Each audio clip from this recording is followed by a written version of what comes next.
Okay, good morning, everyone, town staff and council and members of the public, and I believe a presenter. Morning, Ian. We'll call this meeting to order. Under disclosure of pecuniary interests, we have a number. One is Councillor Foster, item 3.5.9, Wasaga under siege grant. I think it says grant. I am the treasurer of the Friends of Nancy Island. Myself, under 3.5.2, although I don't serve on the committee, I've declared a pecuniary interest related to the Blues Festival as I assist in securing sponsorships. And part of the mayor, Nina Bifulci, item 6.5.9, CAO's report related to Beach Booster as it pertains and mentions both myself, parents, as well as election campaign contributions. If you become aware of any other pecuniary interest during the meeting, please let the chair know.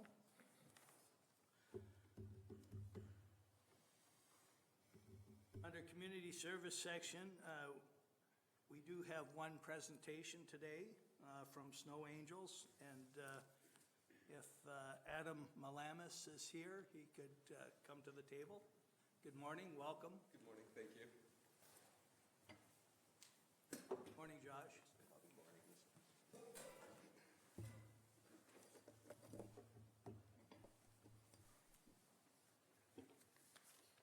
So, thank you to your worship and to council for this opportunity to speak about Snow Angels Canada. My name is Adam Malamis, and I am the creative director of Similam. That is the company that developed the Snow Angels Canada platform. So, what exactly is Snow Angels Canada? Originally, it started as an experiment in kindness. And it's a completely free platform to connect volunteers with those with physical disabilities, older adults, and anyone in need of snow removal, but not necessarily the means to remove them. So it started 5 years ago from this guy, Lincoln McCardle. And in that 5 years, we've had in London over 1,000 users with one person at the helm. And so I'd like you to imagine how many people we can help with the support of municipalities across Canada. Ultimately, the mandate of the platform, though, is to strengthen communities across Canada and to make better neighborly connections. Right now, you can see here that we've got 2 volunteers for every 1 client. So we've got plenty of volunteers, at least in the cities that we are piloting in. But we do need help signing up more clients. So before I get into some of the ways that municipalities can support the initiative, do you have any questions for me?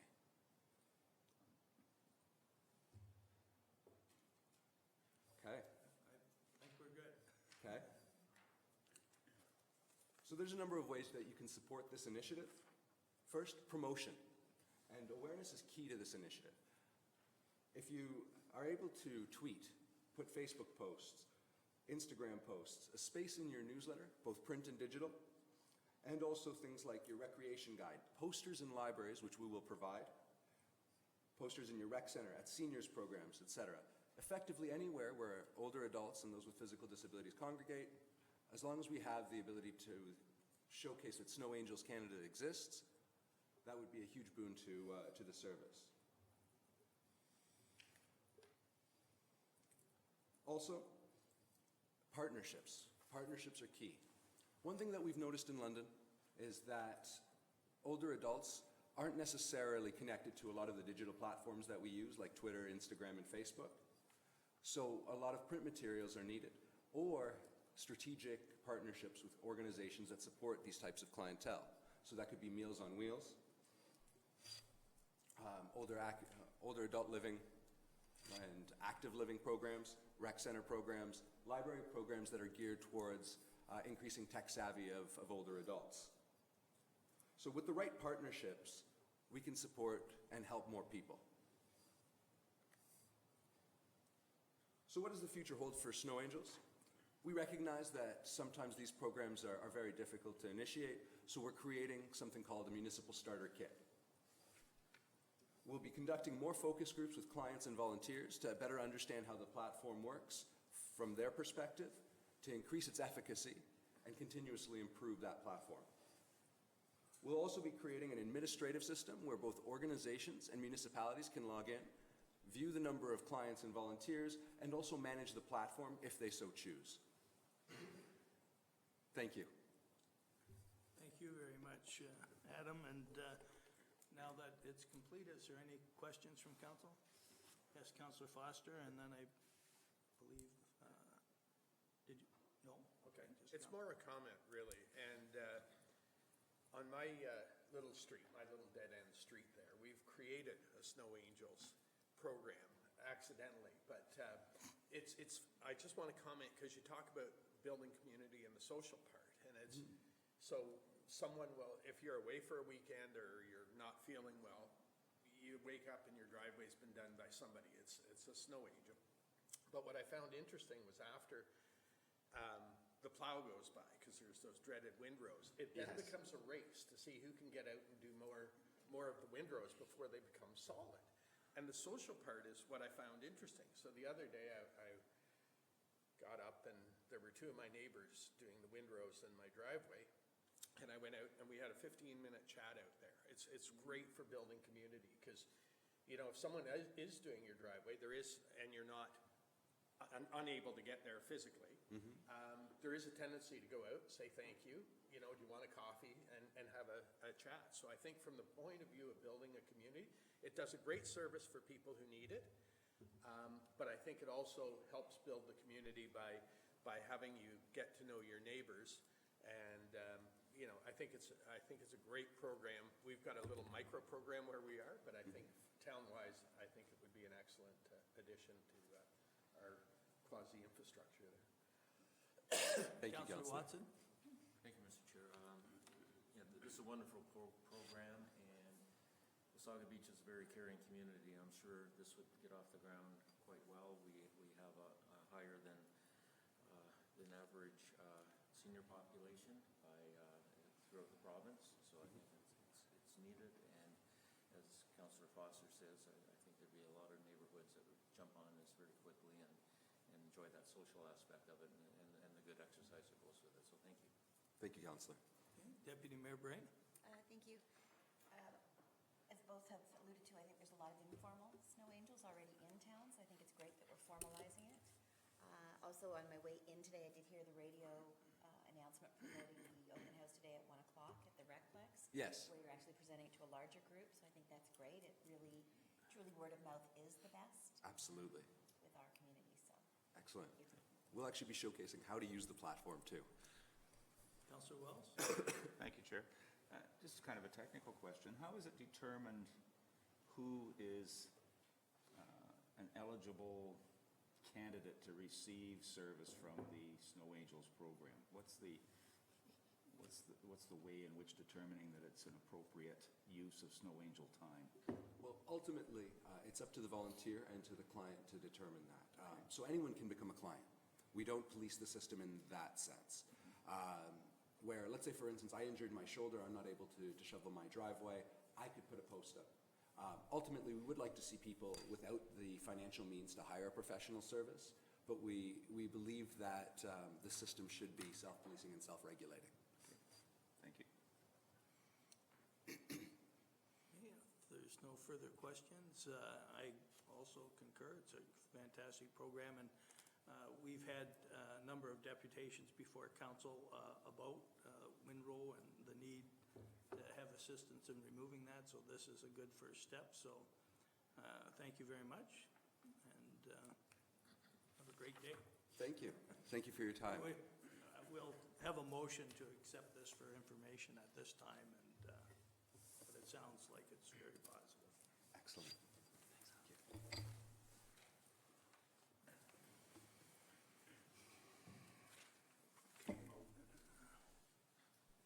So moved by Councillor Wells and seconded by Mayor Byfolchi that the Community Service Section of Coordinated Committee recommend to Council that staff be directed to promote the community-driven Snow Angels Canada program through the town of Wasaga Beach in order to assist those in need with road clearing.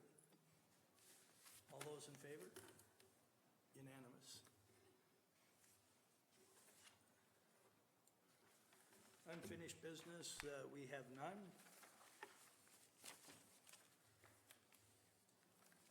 So we'll move to the consent agenda. There are a number of, Fire department report, Joe. Fire department oh, report. sorry, I missed it. There we go, other agency report, sorry. Yes, so, moved by Deputy Mayor Bray and seconded by Councillor Wells. And, good morning, Deputy, how are you today? Good morning. Thank you for having me. Floor is yours. Thank you.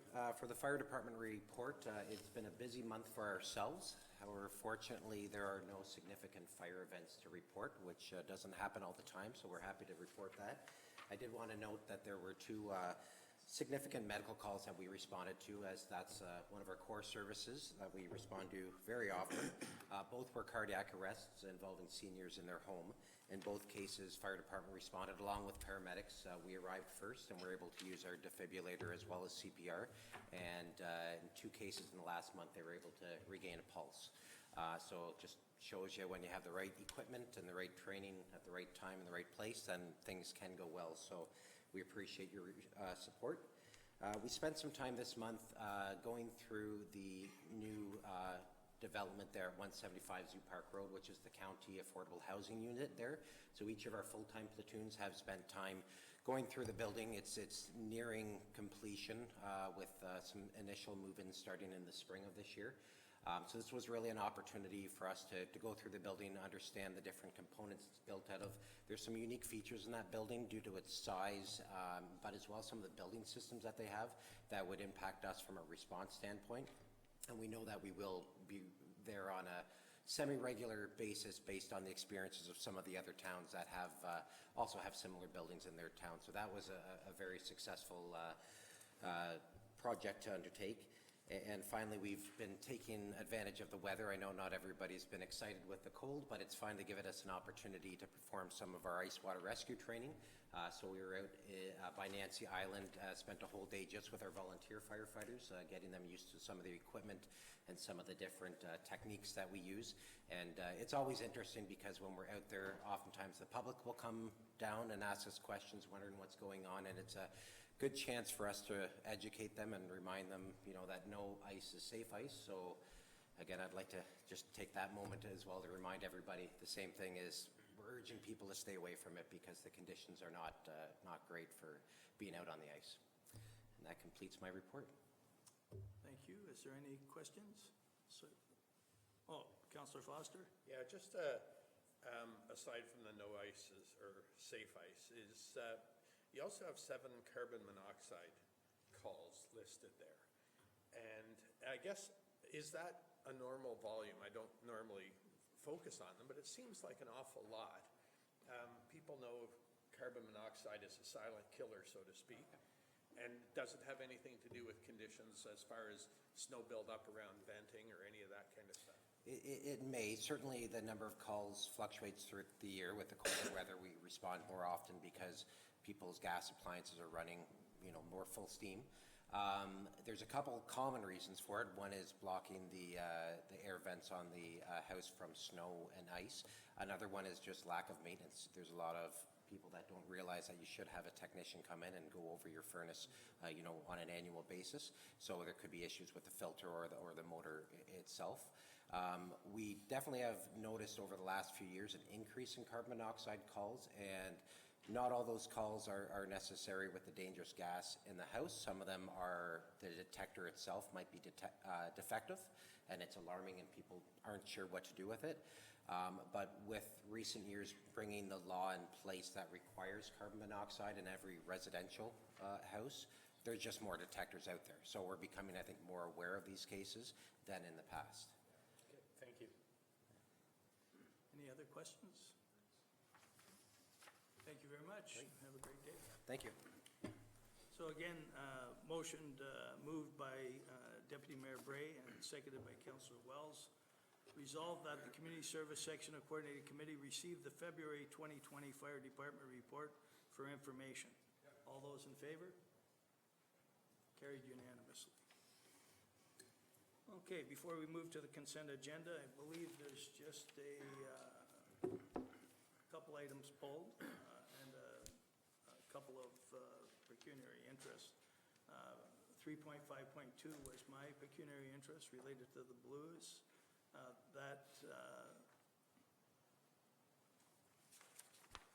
And 3.5.6, Senior Special Events Coordinator report dated February 13th, 2020. And 3.5.9 was Councillor Foster's pecuniary interest. 3.5.10, Recreation and Youth Coordinator report dated February 13th about Canadian adult recreational hockey.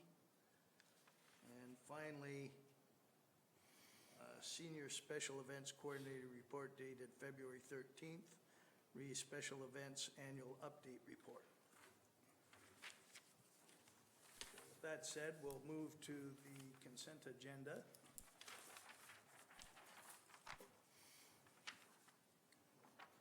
And that was moved by Mayor Fulci and seconded by Councillor Watson, I believe. And resolved that the Community Service Section of Coordinated Committee hereby receive the February 13th, 2020 consent agenda item 3.4 through 3.7, and that all the recommendations contained therein be adopted, excluding agenda items pulled from the motion and voted on separately. All those in favor? Carried unanimously. So the first one was the pecuniary interest, but I don't believe that item's pulled, but we still read the motion, or how does that work? Yeah, just read it so that you can. Right, okay. Do I read it, or do I just pull? Okay, who's vice chair? I can't remember. Oh, I am. Let me do that.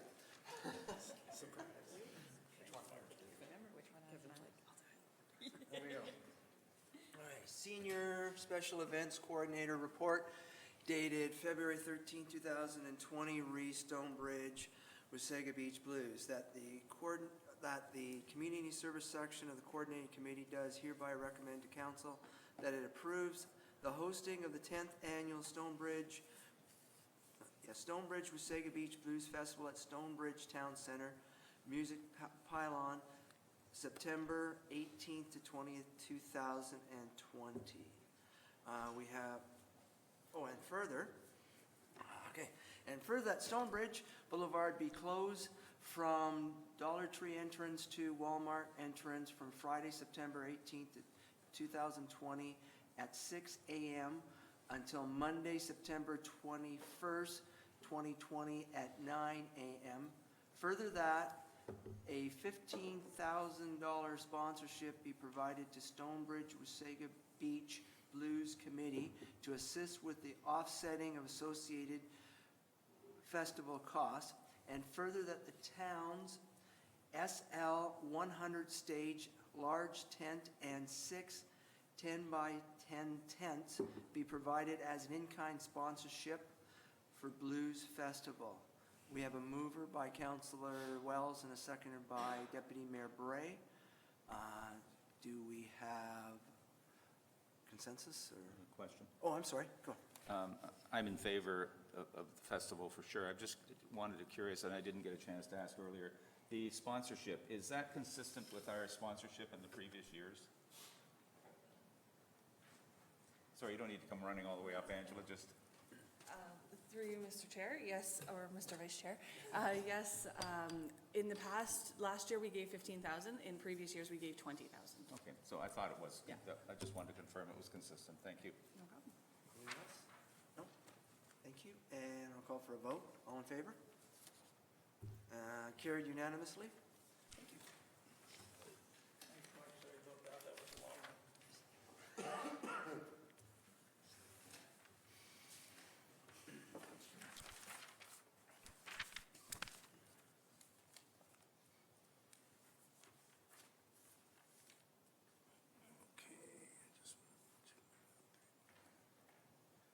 Okay, the next one is Senior Special Events Coordinator Report dated February 13th, 2020, Wasaga Beach Midway. That was pulled by myself, and I just had a question, because on that particular weekend, on the 11th and 12th, we have the not-for-pro volleyball, and my understanding in past years, the participation's been upward to 1,000 people. And in addition, on July 11th, we have the stand-up paddleboard. And I guess I just have a question about the allocation for parking, because the Midway takes up a significant portion of our parking. And on top of these events, we also have the high-level situation. And if we, which we'll address later, we may not have any parking on Beach Drive as well. So I don't know if there's been any provision, or we feel comfortable that the remaining parking will handle all that effectively. It is in peak season as well. So that was my question.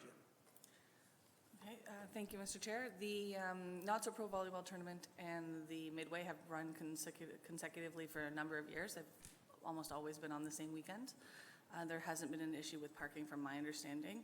A lot of the participants from the volleyball tournament carpool, or they walk down from the cottage courts that they're staying at, so they don't necessarily use a lot of the parking that we have allocated. And the SUP event is happening on the other side, so that'll be over by 3rd Street. So most of the parking will be used for that event there. They start early in the morning, they're done by afternoon. So again, I think there's still plenty of parking. We've also had a number of events happening around the same time as that event as well. With the high water levels, I have reached out to the Midway to see if they would be open to another area, if parking is going to be an issue. I haven't heard back from them yet. They have to look at the ground to see if somewhere like Stonebridge would work for them, because of the grassy area being sand covered, or very sandy underneath. It might be too sandy for the trucks to actually park, so they prefer the asphalt. Okay, thank you. So with that said, moved by Deputy Mayor Bray and seconded by Councilor, or I should say, is there any more comments? My apologies. Okay. Seconded by Councilor Wells. Further, that the Midway occupy the Playland Park Square lot exclusively from 2 days prior to the beginning of Midway and including 2 days after completion of the Midway, with the town receiving $6,000 for loss of parking revenue. All those in favor? So, and further, half of the Nancy Island. Yeah, it goes on to the next page, sorry.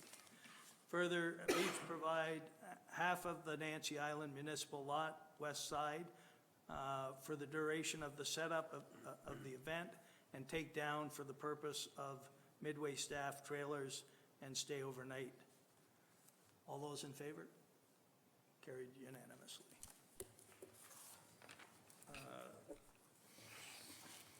Then 3.5.9 was the pecuniary interest related to Nancy Island for Mr. Foster. Now, I don't see that there was a motion to vote on that one. There is. And further, that a $5,000 sponsorship be provided to assist with offsetting the cost of the event, as well as in-kind use of the 30 by 60 tent, tables, 10 by 10 tents, and approximately 10 pieces of fencing. All those in favor? Oh, there's a further about the parking lot. Oh, sorry, did that go on again? Next page, sorry.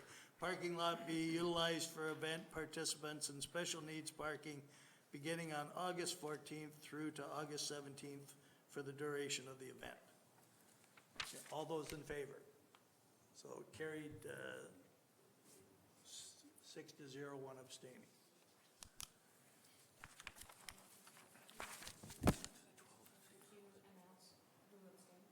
Yes, I did. I said it. Yeah, it was Councilor Foster. Pecuniary interest, he did not vote. Oh, okay. I just named the pecuniary interest, sorry. And the final item maybe it's not the final item, excuse me. 3.510, Recreation and Youth Coordinator Report dated February 13th, 2020, Canadian Adult Recreational Hockey Association. Again, I pulled this, and I was contacted actually by a couple of residents. They had a concern, not so much on that the premium be undertaken and that the premium is paid back by each participant. There was a concern that the company providing the insurance had an association with the town's insurance company, and that if there were claims, that it could impact the cost of the town's insurance. I got back to the residents with that after I had talked to Josh. He clarified, and I'll let Josh speak to that. The resident requested that it be brought forward publicly so that it's on record to address their concern, so. Absolutely, yeah. So through you, Mr. Chair, I was able to touch base with the sales coordinator for the Cara Hockey insurance program, addressing some of the questions that were brought forward by Councillor Belanger. She has confirmed that it is a completely separate policy, and that it's more of a blanket policy that will sort of cover everything.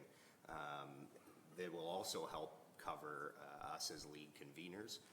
So there's a number of different sort of statements before you in this report that you can kind of see how this coverage will work. And it is an individual basis, so Cara's has their own claim submittal form that goes directly to their insurance company, and then they work with the person who submitted the claim. It is totally separate from the town's insurance. Okay, is there any other questions? Okay, thank you very much, Josh. You're welcome. That the Community Service Section of Coordinated Committee recommends to, I should say, moved by Councillor Watson and seconded by Deputy Mayor Bray, that the Community Service Section of Coordinated Committee recommends to Council it approve the town's CAO to sign an agreement with CARHA to ensure the player participants of the Town of Wasaga Beach's annual adult hockey leagues and tournaments. All those in favor? Carried unanimously. Item 3.5.12, Senior Special Events Coordinator Report dated February 13th, 2020. Special Events Annual Update Report, and that was pulled by our CAO. Or maybe it was, we have two Georges. Councillor Watson, sorry. Thank you, Mr. Chair. It was really just a comment to demonstrate how hard our department is working on events. I was just adding it up. In 2019, it looks like we had 41 events, and already in this report, I'm seeing about 55 events that are either confirmed or being worked on. So I'm very pleased to see that, and we're early in the season. So thank you very much for doing that, and it looks like it's going to be a pretty busy year in the community for events. Thank you. Any additional comments or questions? Okay, so moved by Councillor Wells and seconded by Councillor Foster that the Community Service Section of Coordinated Committee receives the Special Events Annual Update Report for information. All those in favor? Carried unanimously.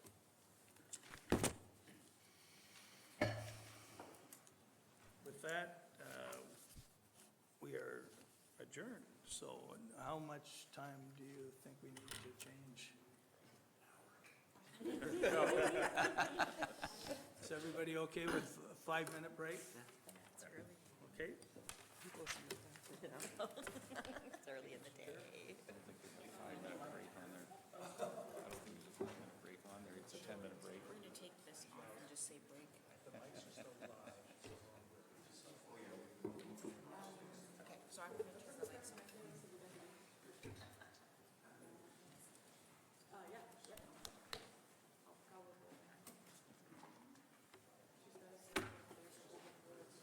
I like all the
yourself, Chris?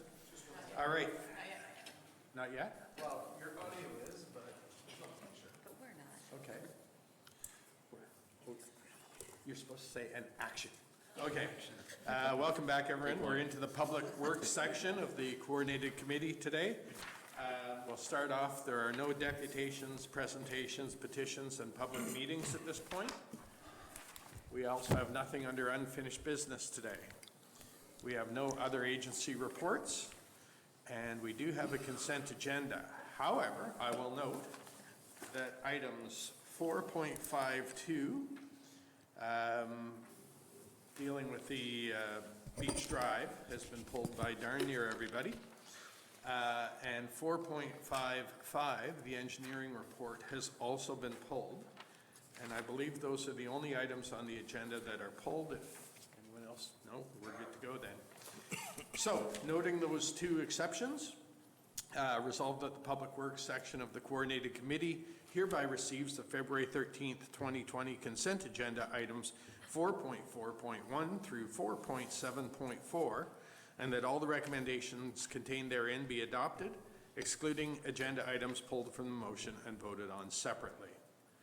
This is moved by Councillor Watson, seconded by Councillor Wells. Any comment? All those in favor? That's carried unanimously. Thank you.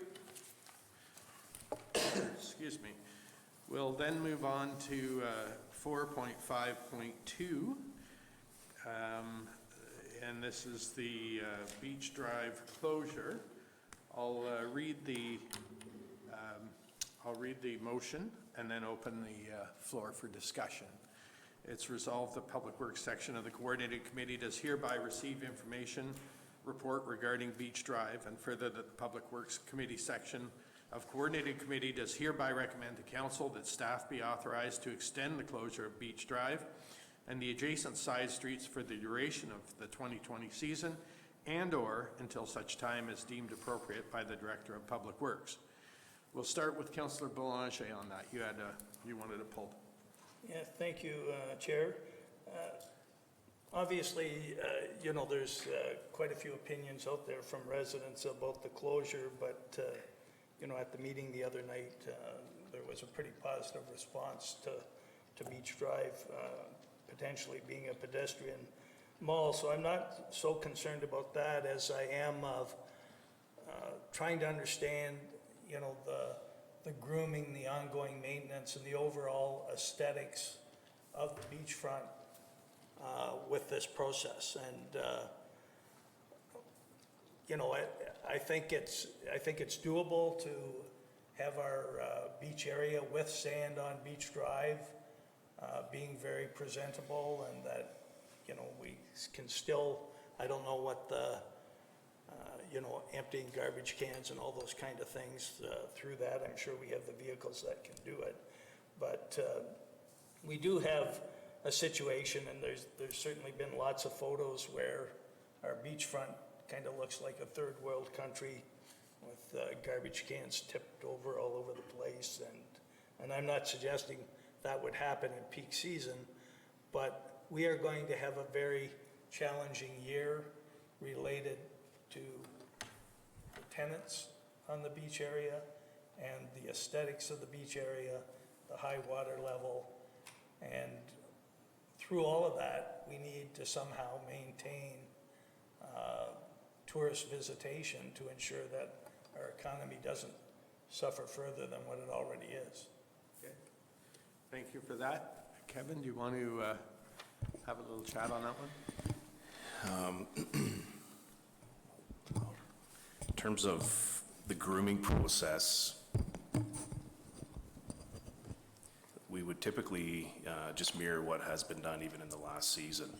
I think the beachfront staff did an effective job at raking the beach, and effectively that program would be reestablished along Beach Drive. So the raking in the mornings, the litter collection, and the staff that was allocated to do the litter collection and the bag and brooming and the garbage maintenance would continue through that corridor. So we envision effectively the same program that we had last year when we were raking the beach. However, this will be along that 550 meters on this side of the curb. So there is sufficient depth of sand to use the York rake on the back of the tractor. We do have upwards of 16 inches of sand on that road right now. When you do scrape that down, it's not as an effective means to groom the beach when you don't have much sand on it. So we are confident with the depth of the sand accumulation on Beach Drive now that we could continue with that grooming practice. Okay, thank you. Follow up? Yeah, just follow up, just to clarify, I think last year, the town did a great job at maintaining the beach, and I think, the concern was not just the depth, but there's curbs and other kind of things that we have to deal with in raking that. And I like the idea that if we're losing beach at the water's edge, that we're gaining beach that people can utilize. So as long as we can keep it looking relatively good, I think I support it. Thank you. Councillor Kinney? Thank you, Chair. I also support it. I feel that unfortunately we're in a sad situation with the environment changing so radically and quickly. Global warming isn't something that's false, it's factual. We see it on our shores, we see it all through the province, and I think it's up to municipalities to do their best to effectively change with it. And I think our staff, and particularly the Works Department, are looking at viable options to try and keep tourism thriving down that area, keeping beach some semblance of sand. I mean, from a personal note, last year during Foam Fest, we had no sand. However, Beach Drive had sand, and people were setting up their chairs. They were playing soccer. They don't care where the sand is as long as they have sand. And I truly think that this is going to evolve as years go on. We may have to keep it, we may have to change it, but for 2020, I think it's a good move. Thank you. Thank you. And this year, at least with 16 inches of sand, they'll be able to get the umbrella in. Councillor Watson, you had something? Thank you, Mr. Chair.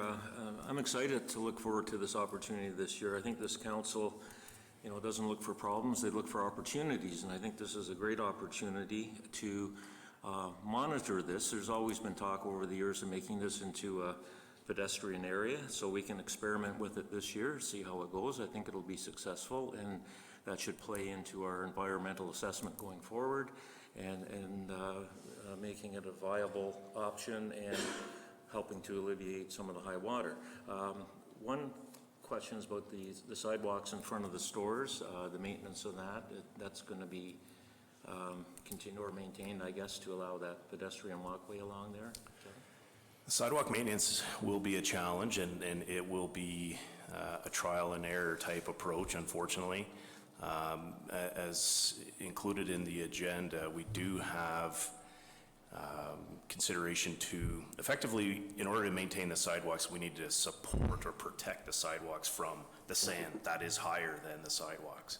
So we've established that within one of the options, option number one. That's why we have the dual wall. We have the wall, the proposed temporary concrete barrier wall at the curb to mitigate the wave action, but also at the sidewalk and specifically in front of the DART, because those lower units are that much lower than all the other units down there. So that secondary wall will help staff maintain the sidewalk in front of that.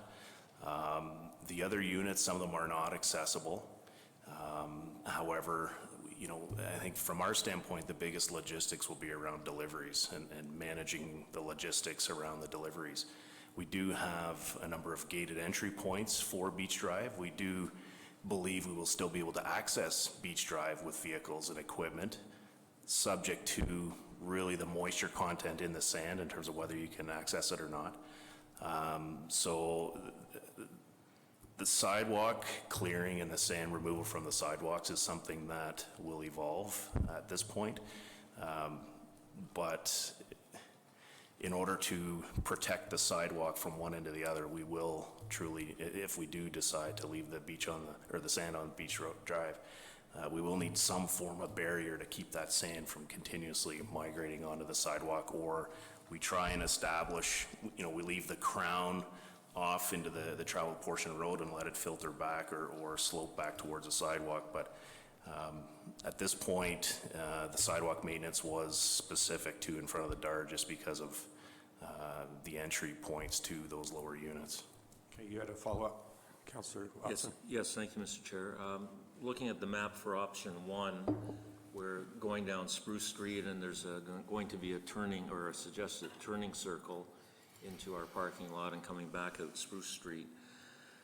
Has there been any thought given, or is there any merit to, the beach gets wider there, so of actually going around and coming back up Main Street. Main Street is a street, going back a number of decades ago, Main Street was a thoroughfare. People parked on the street, they went in front of the shops, parked there, and came back up. So instead of doubling back on Spruce, they could theoretically come up Main, and there could be a recoup of some parking along there also.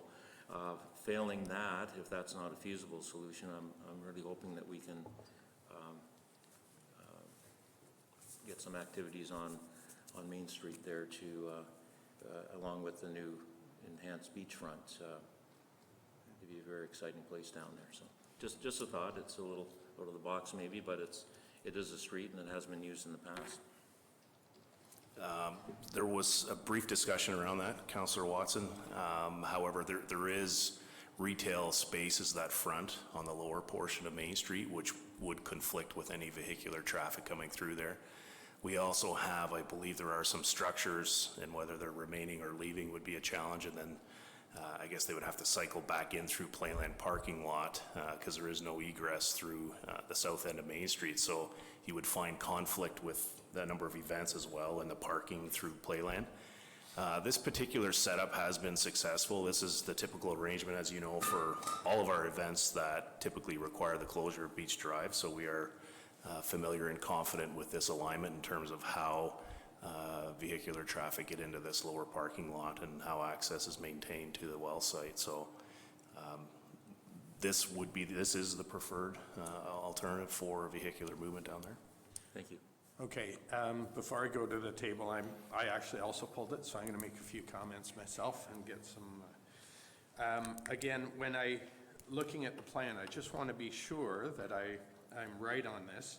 So there will be the TCB, temporary concrete barriers, put in or around where the existing wall is between the beach and the asphalt surface, correct? On option number 1, the only location where the TCB, so we have the closures at all the side streets, that'll be maintained at Spruce for 2nd and 3rd. Yeah. The TCB interim wall placement is really specifically to protect those lower units at the DARD. I was looking at the second. Option number 2 was effectively try to maintain Beach Drive open through the full continuation. I guess my concern, though, is if the sand is at the crown of Beach Drive, for example, is 16 inches deep, and it's going to taper towards the water as things go back, we have a full concrete wall there, probably 8, 10 inches high. There's the 6-inch Is it curb, which is kind of the toe wall, but it is Okay. about a 6-inch curb. So my question is, if I'm running with children or trying to dig a sandcastle or throw my umbrella into the sand, how is that? Because that concrete just under the surface of the sand could represent a significant safety challenge. Someone could, playing football, soccer, do any of that kind of stuff. Is there going to be a way to delineate even a flag system, anything? Because I do believe that existing wall, if it's not exposed, if most of the sand is like this and part of it only has that much clearance, it has to be monitored at the very minimum, but second, it could present a very serious safety issue. So has there been any thought on that at all? Right now, and certainly we won't have a true understanding until the snow melts and how the raking operation works, but I would anticipate, but that natural slope meets the top of the curb, at which point there could be opportunity. We do have broom tools that we could expose the surface of that curb if necessary, but it's not something we've identified at this point to delineate from one end to the other. Okay, that's fine. Again, it's in here, there's, from the point of view of the fire department, or emergency services, are we putting our people or structures at risk to be able to access any kind of emergency services? We met with the OPP, Ontario Parks Wardens, as well as the fire department, and everyone is confident in terms of the logistics, in terms of access and egress through this area. There's certainly some teamwork and further dialogue necessary between the OPP and the wardens with Ontario Parks, because the wardens can only enforce within the provincial park boundary, so north of the curb. But from that standpoint, the access points are there, and there was no concerns of such brought forward. Okay. Sorry, I'm going on this, but the other one is accessibility. So I think you've covered some of my concerns by dealing with making sure the sidewalk is as clear as possible. That gives people with challenges, mobility challenges, the ability to get around. However, we're still looking, the closest Moby mat is down at the end at the start of Beach Area 2, where 1 and 2 kind of change. Will there be any thought to creating a Moby mat down at the Spruce Street end of things, so that people might be able to park at the far end and be able to access the beach that way? I think that's to be determined, whether or not the Moby mats will even be installed. In terms of whether there is beach beyond the curb is something that it's true, really. Yeah. That was a brief conversation we had with Ontario Parks in terms of the limits of the Moby mats. Those are owned and managed by Ontario Parks, as I understand. I don't know if those are municipally owned at the end of 3rd Street. Further discussions necessary on that, but I know they've had to recede the length of those Moby mats over the years, and if there is no true beach, then those Moby mats may not be installed. But that's a conversation that we'd have to have with Mr. Fisher. Okay, 2 more, maybe 1, no 2. Bike access, again, I think you've addressed it with the clearing of the street, and I would hope that you'd leave enough room from the sidewalk curb to allow bicycles so they don't have to, technically they can't ride on the sidewalk legally anyway. So if there was a way to push it, leave a 30-inch strip. I don't envision there'll be any opportunity for biking down there, Okay. Councillor. Fair enough. And the last one from me, and this was, I think, we've said this many times, and people were thinking that this 2019 was a one-off.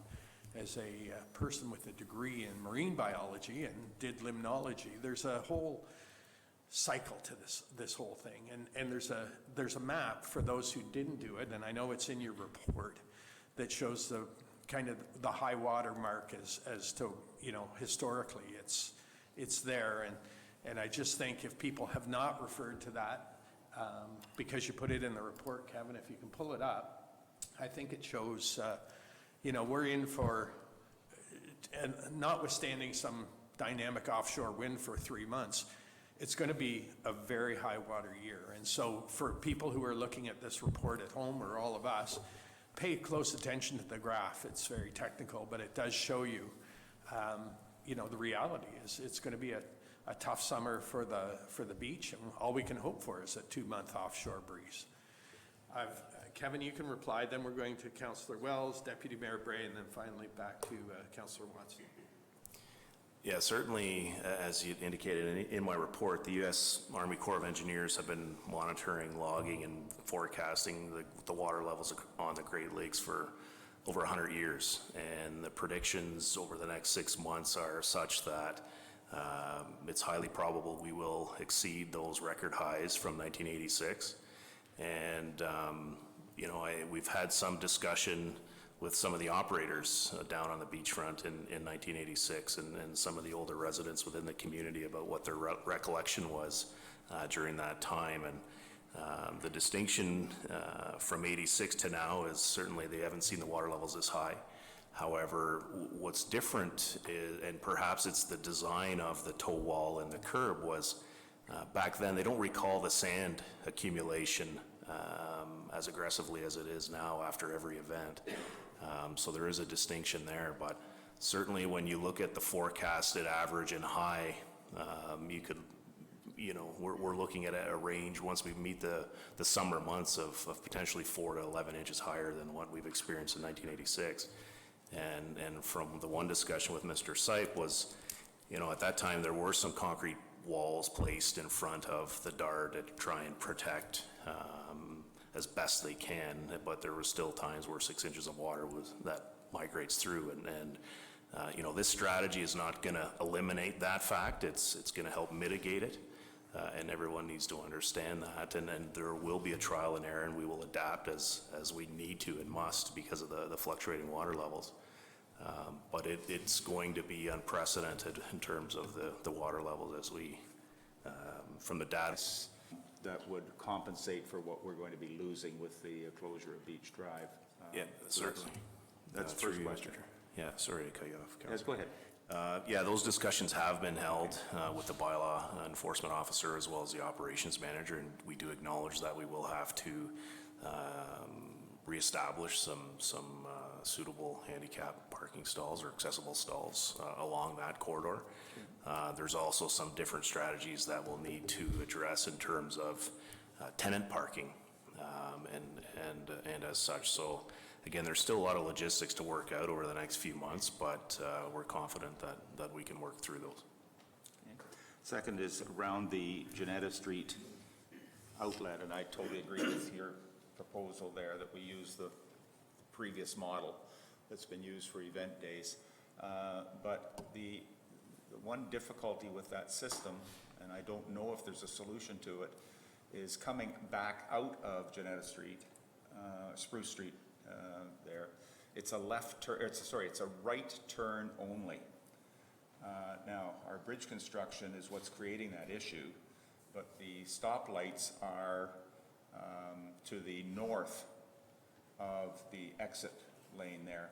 And I'm no traffic engineer, but I'm wondering if there's any opportunity to change the stop-go system there, so that, because there's going to be a number of people coming out of that turnaround that are going to want to go back over the bridge and leave that route. I don't know if there's an option, but it was just something I thought about in terms of traffic flow. So I just leave it for thought. I don't know. Just through you, Mr. Chair. So the temporary signals will be removed by the end of June, and the bridge traffic will be reinstated to two-way. So those lights and the one-way system will be effectively not in place during the summer months. So the left-hand turn movement could be reinstated as it has been in the past when we've closed or redirected Spruce Street. Okay.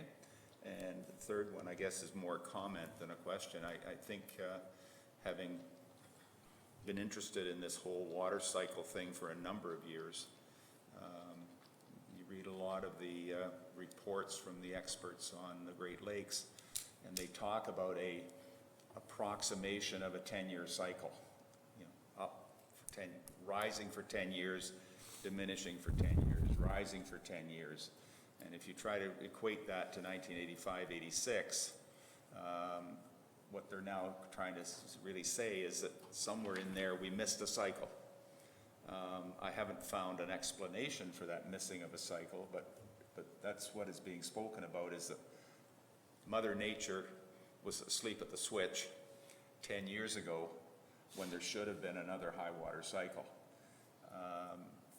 So I think what we're looking at is that, this is something that is, as somebody's already said, this isn't going to go away once this water level starts to drop again. I mean, 5 years ago, we were talking about walking from Wasaga Beach across to Collingwood. But where I'm going with that is that I think it's been actually timely that this has occurred, because I think it says a great deal about when we start to prepare the RFP around beachfront development, and we start to have discussions about our vision for the beachfront prior to the RFP being formed up. This really is saying that, as was said when I was down at the Great Lakes Conference last year, plus a number of the reports, development has to move back. We have to shove development significantly back from where it is now and create a green space area. It may not be green, it may be sandy, but we have to create a significant space between development and where Beach Drive currently sits, which now has a second impact, because now that development, whatever it may be, is now moving into the parking area we have. So now creates the issue of what do we do for long-term parking for beachfront development. So I obviously am supportive of this recommendation because I moved the motion. But again, I think it's very timely that we're doing this, and I think it gives us the opportunity to say, this isn't the last time this is going to happen. It may go away, it may not, but we need to completely rethink development within the Beach 1 area based on what we're seeing today. Anyway, those are my comments, Mr. Chair. Thank you very much. Deputy Mayor, you were up. Thank you. Many of the concerns have been addressed, but one thing, the comment about probably no bicycles actually riding down across the beach, I'd like to give consideration to a bike parking lot or a parking stall, so that as you come into the beach on one of the trails, you can park your bike, you know you're walking around, you go back, you get your bike. So Healthy Community often does a portable bike valet for events, but I'm just wondering if maybe we can incorporate a seasonal bike parking lot. And number two, has any thought been given to the businesses that are under the DART, perhaps relocating them this summer? Because if we can't be reasonably sure we can't keep the water and the sand out of those businesses, we do have empty facilities along the beachfront. Maybe we should be offering them alternate locations before they flood or fill with sand or have issues. So just throwing those two things out there. Okay, thank you. Councillor Watson, you had a follow-up? Yeah, it was really, it's mostly been talked about, but to build on your idea about the high water, this is nothing new. This has always happened. I've never not been in Wasaga Beach. I've talked to people in the 1950s before the M&R bought Lands and Forests, before they bought all the cottages and stores along there. Water went in the front door and out the back door at that time in the mid-50s, and then it went down. And it's come up, and it's going to continue. 1986 is the one that I remember best, and people were trucking in huge boulders to their properties to preserve their cottages and their land at that time, and it's certainly nothing new, and it'll continue for centuries on a cycle. So. And while I think there's nothing new about having high water, I don't believe for an instant that global warming is fake news. It's real. So what we might find is while the flood recession cycle continues, what we might find is going forward new high waters and new low waters too. Yes. So anyway, enough of that. Is there anything else on this topic? George? Thank you, Mr. Chair. When this first came up, I had the opportunity to talk to His Worship Walter Borthwick, who was in office at that time back in 85, 86, about what the municipality did during those days, and a lot of it's been covered through the conversation this morning. But one of the things he talked about was from an economic development standpoint, about how the town looked at this as an opportunity to promote the beach and some of the new beach that had been created. So that from a standpoint pending committee's decision is to look at opportunities to how best to promote the change in circumstance with respect to Beach Drive. So that'll be a takeaway that we'll certainly look at from an economic development standpoint. Okay, thank you very much. If there's nothing else, I believe I did read the question that was moved by Councillor Wells and seconded by Deputy Mayor Bray. Does anyone want me to reread it? No, we're good? All right, I will ask all those in favor. Opposed, if any? That's carried unanimously. Thank you. The next item was 4.5.5. This was the Trillium Creek Flow Containment Berm Tree Clearing Contract tender recommendation. I'll read it, and then Councillor Belanger has comments. So it's resolved, the Public Works section of the Coordinated Committee does hereby recommend to Council that the Trillium Creek Flow Containment Berm Tree Clearing Contract be awarded to Nick and Andy's Pipe Service in the amount of $94,894.80, which excludes HST, and further that the mayor and clerk be authorized to execute an agreement for the works. That was moved by Deputy Mayor Bray and seconded by Councillor Wells. Councillor Belanger, you had comment on that. Yes, thank you. I pulled this because it is a great example of why we have a formal RFP process for items over $50,000. You can see we had 9 submissions here, and the variance in price is huge. Had we wanted these trees removed 3 weeks earlier and decided to go with informal quotations, there is a high possibility that we might have paid $100,000 to $140,000 more for this service. And that's why earlier I had opposed a decision when we decided to go with informal quotes on an RFP process when we were significantly over the $50,000 limit. It wasn't 55 or 60 or 325. That's my comments. Thank you. Okay. All right. Well, thank you for your comments. And related to that, this is, I've read it. That's what the RFP has. It's moved and seconded, so I will ask all those in favor. Opposed, if any, that's carried unanimously. And I believe those were the only 2 items that were pulled. If there's nothing else at this section for Public Works, I will adjourn for 5 minutes while we switch secretaries. Thank you.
this meeting back to order with the Development Services section of Coordinated Committee.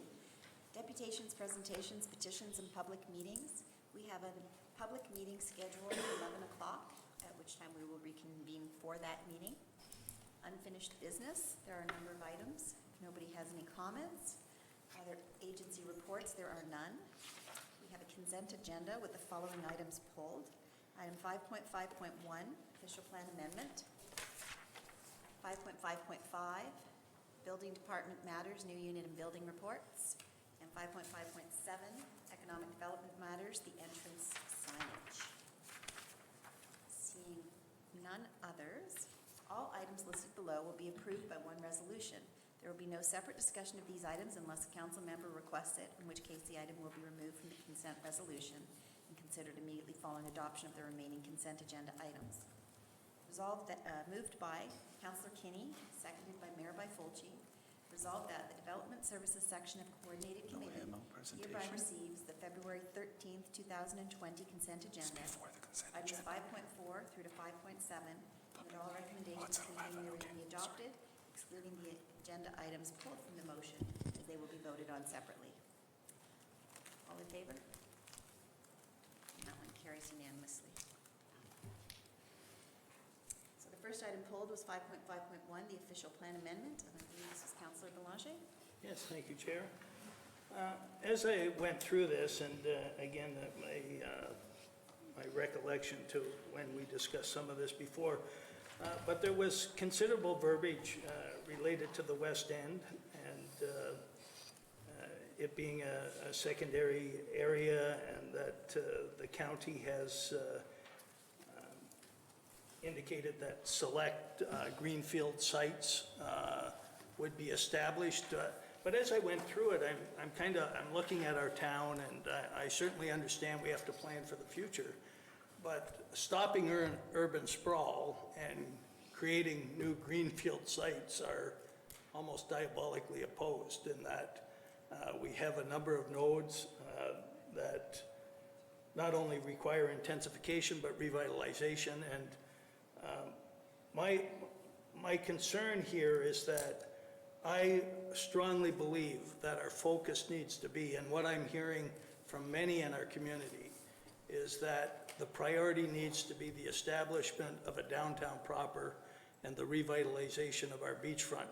It wasn't mentioned in your report, but council had earlier, I had opposed it, but had earlier also suggested that we expand the CIP programs to these same nodes as well.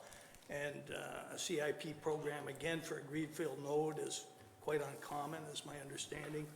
But we have a lot of development going on in our town outside of the lands indicated in the West End. Do we have to plan for that future? And is that future should be a proper number of years down the road? I have certainly seen a lot of information that would indicate that from a retail commercial perspective, we do not need new retail commercial in an area that would draw away from the core or away from where I believe our downtown proper has been identified to be established. So my concern is, are we diluting the priority of the area that was first identified with the CIP, which is Main Street from back across the bridge and the revitalization of Moseley and the areas of Beach Area 1 and 2. With regard to the first node, the downtown Main Street node, I can update council and committee and advise that the town has ratified the appeal to the official plan. We have a decision from LPAT, and the official plan is now in place. The town has ratified the appeal to the zoning bylaw for the downtown. That too is in place, and by extension, the CIP for the downtown is now functional. So the importance of that first node is still prevalent about doing that. In terms of development within the downtown node, We actually are seeing development occurring in the downtown node. We are currently reviewing application for a 4-story retirement home within the node. We have a second 50-unit 4-story condo within the node, which is very near site plan approval, and we are in discussion with other proponents to actually develop in the node as well. So the policies are having an effect. There is an intensification occurring, and that's what we had hoped the policies would do. And we understand that the direction to staff for the Beach 1 is to move forward with an RFP in the fairly near future. So there is quite a bit of activity that the town is working on towards fulfilling growth within that first node. Planning staff, in terms of the other nodes, what we recognize and the reason we're moving forward with a secondary plan for the West End is there are a significant number of lands in the West End which are ripe for development, but the policies to control development that are currently in place are vastly outdated. And so part of the rationale for advancing a secondary plan in the West End is we are seeing some initiative for growth out there. We have several applications for plans of subdivision, 3 that I can think of. We know that there's the casino, which is, we expect construction to occur very soon. So in order to get ahead of the development that is occurring in the West End, we're looking at putting together some planning policies that would shape that development. Thank you. Thank you. Any other questions or comments? Councillor Watson? Thank you, Madam Chair. Doug, thank you for that report. That's very comprehensive, and I'm very happy to hear the planning is going to be looking at extending the CIPs to all the different nodes equally across town. I think one of the biggest fallacies is that you can force development in certain areas. It grows organically. The market dictates where they would like to go within a municipality. It's very common to have different CIP areas within an urban setting, and I think we're moving forward with this whole plan to address the needs of the town as a whole, because we do have a town, a year-round population that requires servicing, and we're long and skinny. Not myself, but the town, and this is going to serve all those needs going forward. So thank you.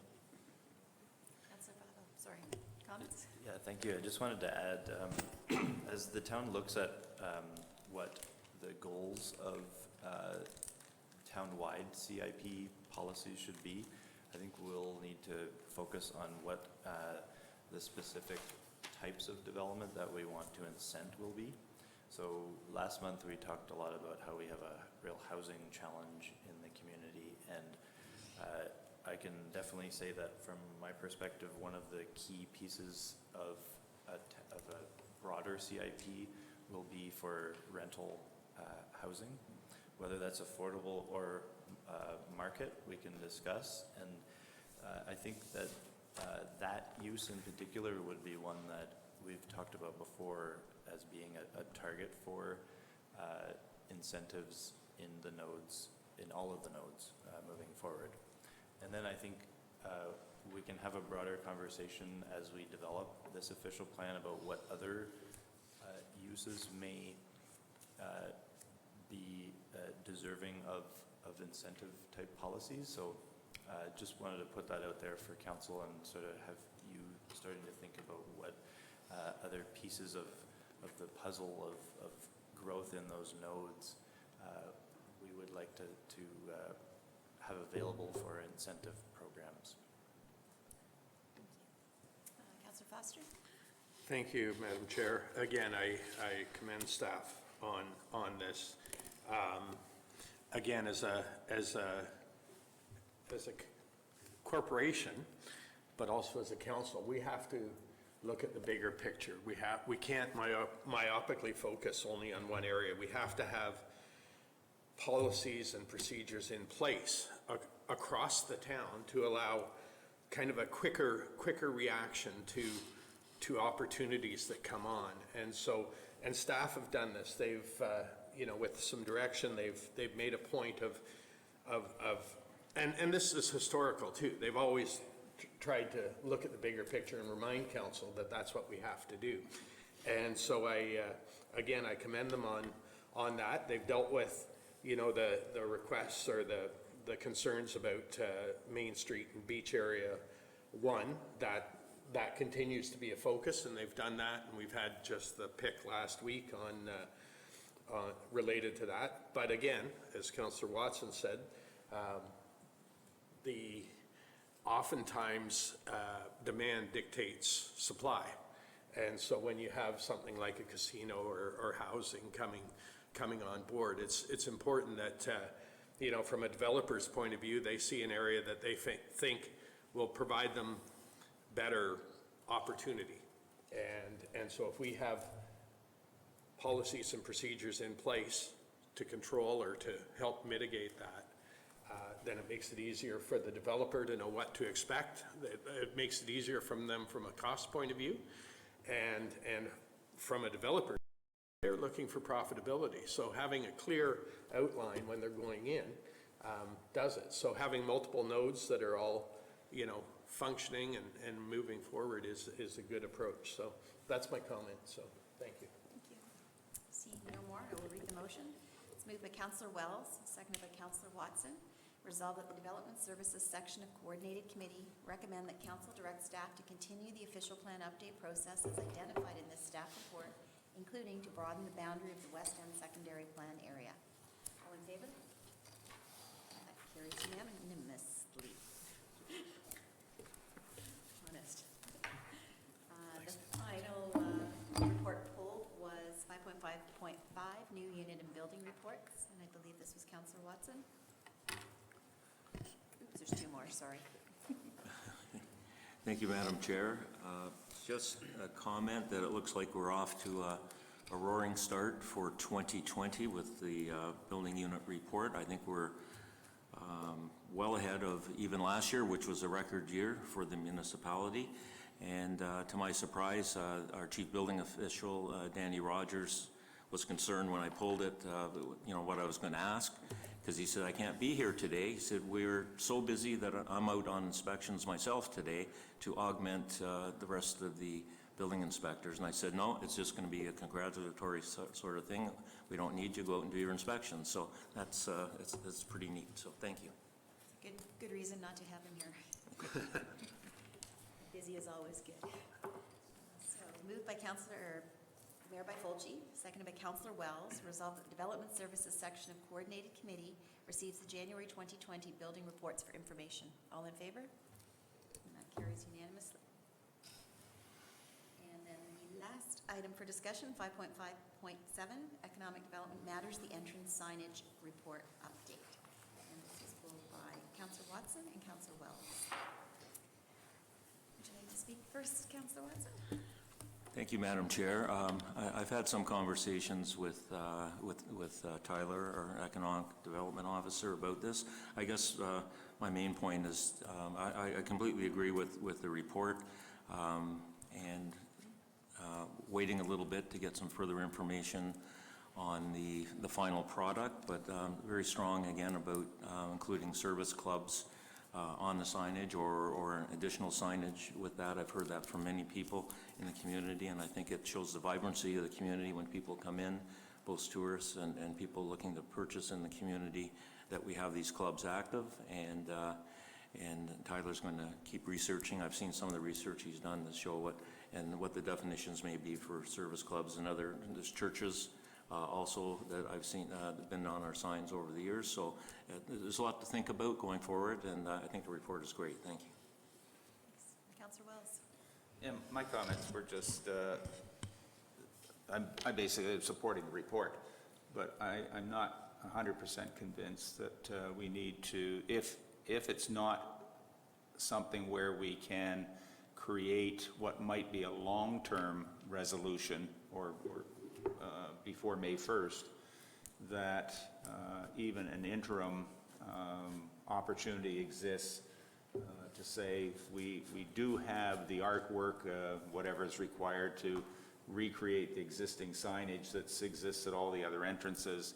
And maybe if it comes down to it, in my view, even if we have to install that in some kind of a temporary fashion that doesn't meet the criteria of living for 20 years, that as long as we get posts up and backboard up to maintain it for a year or even 2 years while the other process is ongoing, then in fact we do have the entrance signage there. The artwork, everything's there. Let's get it done if we haven't progressed to the point where a whole new wayfinding and signage program is in place. The second part of that is just to remind members of council and everyone else that in the past, the group signage was not a part of the main entrance sign, but in fact was a separate signage. My recollection is like a 4x8 signage that had all of the various organizations on it, and it was set 20 or 30 meters ahead of or behind the actual entrance sign. And for me personally, I think that is in fact a better solution, because if it requires any modifications or changes, you're only modifying that one particular sign and you're not having to deal with the very large entrance sign. So I would really strongly suggest revisiting that whole issue of using an alternate signage and staying off of the main signpost. So those are my comments. If it's got to be interim, then let's not spend $25,000 on interim. Let's spend $25,000 on new and spend a couple of $1,000s to get something up in the short term. Councillor Foster. Thank you, Madam Chair. And again, on this, a similar thought perhaps to Councillor Wells on this. We're in the middle of corporate rebranding. We're looking for a new logo. We've got the Spark thing. We have to, when I look at it and even look at the examples there, we've got different messages being given, and I think we should be looking for a consistent message. And again, I don't think a sign technically would last 25 years in the environment we live in. But if I go back, and I think it was in a tourist seminar, there was a series of them last winter that went into the spring, and the person who was up talking said the world's longest freshwater beach. Like, that isn't something that strange. I mean, it sounds good to us, but he goes, it doesn't generate excitement. It doesn't. So, I mean, we have to be consistent. Some say the world's longest freshwater beach. Some say there's a different one. That one says the same thing. But we have to be consistent in our messaging across the board. So whether it is a temporary thing that lasts a year or two and can put up with wind and snow and rain and everything else, and then we sit there and we do a big corporate rebrand so that everything from every logo on every item we have, every report we have is consistent. And then you sit there and say, then we have a corporate image that's, repeatable, that's understandable, that everyone sees and ingrains in them. So again, we have to have I concur, we have to have something sooner than later, but we also have to keep in mind, again, that we need to be consistent in our messaging. Thank you. I'm just going to let either Doug or Tyler respond, because I know that Tyler has been working very hard on rebranding the new logo. Do you want to add a comment at this point, or do you want me to go to the next question? I think a lot of my recommendations fell into the initial report, in that the work that we're doing on the tourism branding front, and then wayfinding strategies coming down the pipeline as well, which can influence how those signs work as a whole, as well as our communications officer spearheading the corporate rebranding as well, and the website. All of these things need to be functioning harmoniously at the end of the day. So I think that there is a longer term focus that needs to be done, and I think that this would be serving as a temporary measure. Just to add to that, we recently created the ACT Committee and to help us with advice on tourism. And there's some talent on that committee that we've benefited from. We've come to learn that branding is not so much a logo, but it's a discussion of the entire goodness of the town of Wasaga Beach. And I think to exemplify Councillor Foster's point, where we're going with branding is we're looking at what is it we're advertising to the world. And is it the longest freshwater beach? Yes, but it's so much more. And we need to capture that so much more and bring that forward for consideration in terms of how do we present ourselves to the world. We're just getting into that at the staff level right now. We do hope to report back at some point in the future, and that was the intent in this report where we said, you know, we think we need a more modern entrance sign, but that entrance sign should reflect who we are presenting as how we present ourselves to the world. Thank you. Councillor Wells, you had? That was just an off comment to say maybe we should be saying the longest and narrowest freshwater beach. Okay. For me, I just wanted to add a couple of things. A resident had called me to ask me about the location of the sign. Now, he did have his signs confused when we had the initial conversation, but his question was valid, and why isn't the sign at the actual town limits, but rather in, you know, as our town is expanding and growing, the subdivisions are moving to the other side of our Welcome to Wasaga Beach sign.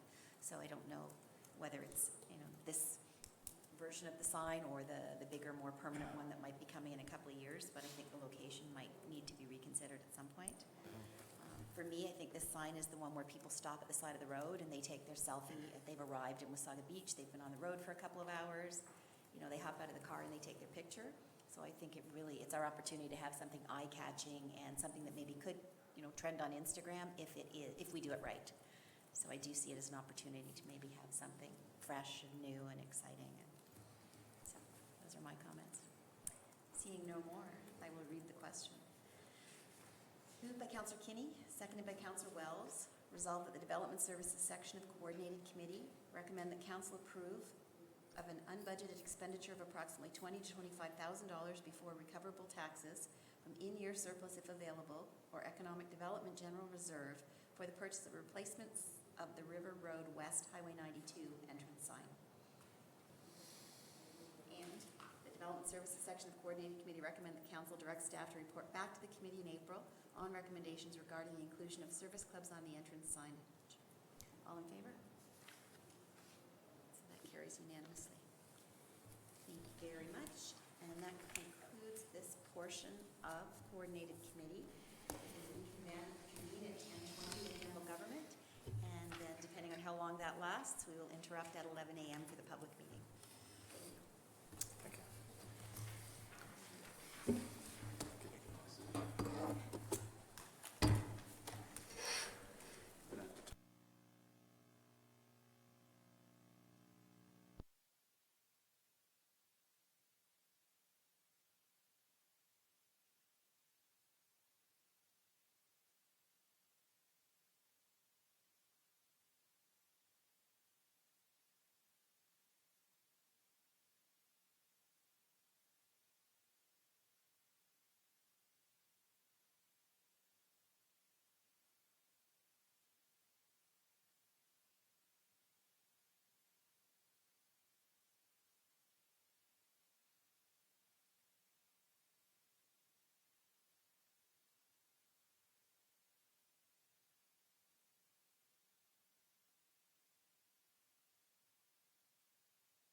wants licorice slightly chewed. You what? Can use it as a gavel. Those lamps Yeah. that make us feel good. Okay, Gigi, this is my You favorite know the section. kind I that, think we're ready. little mood light. Okay, coming back together for the general government section of coordinated committee. We have, before I do that, I'll note that Mayor Byfolchi has declared an interest with respect to item 6.5.9, CAO's report re Beach Booster as it pertains to both herself and her parents, as well as election campaign contributions. So she will be stepping back for that item. We have no deputies. Oh, before I say that, before I do go one step further, it hasn't been mentioned yet, but I'm not suggesting that we should sing. So let nobody come up with the idea of singing. But I think we should note that today is Mayor Byfolchi's birthday. Thank you. And so wish her a happy birthday. Thank you. No singing. No singing. Everybody look away. There's one singer in the group.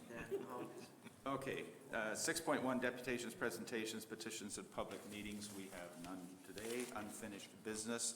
There is the signed bylaw review, which will be forthcoming as we move forward. If there's no questions on that, just move on. Other agency reports. We have a report from the Historical Advisory Committee report dated February the 13th, 2020, re a name change of the Town of Wasaga Beach Archives.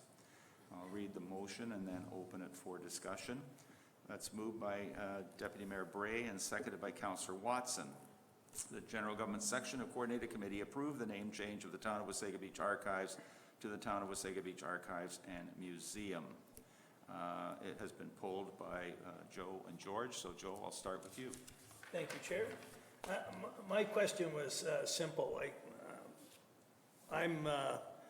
When I think of museums and archives, I personally think that a museum is likely a place I would go over archives.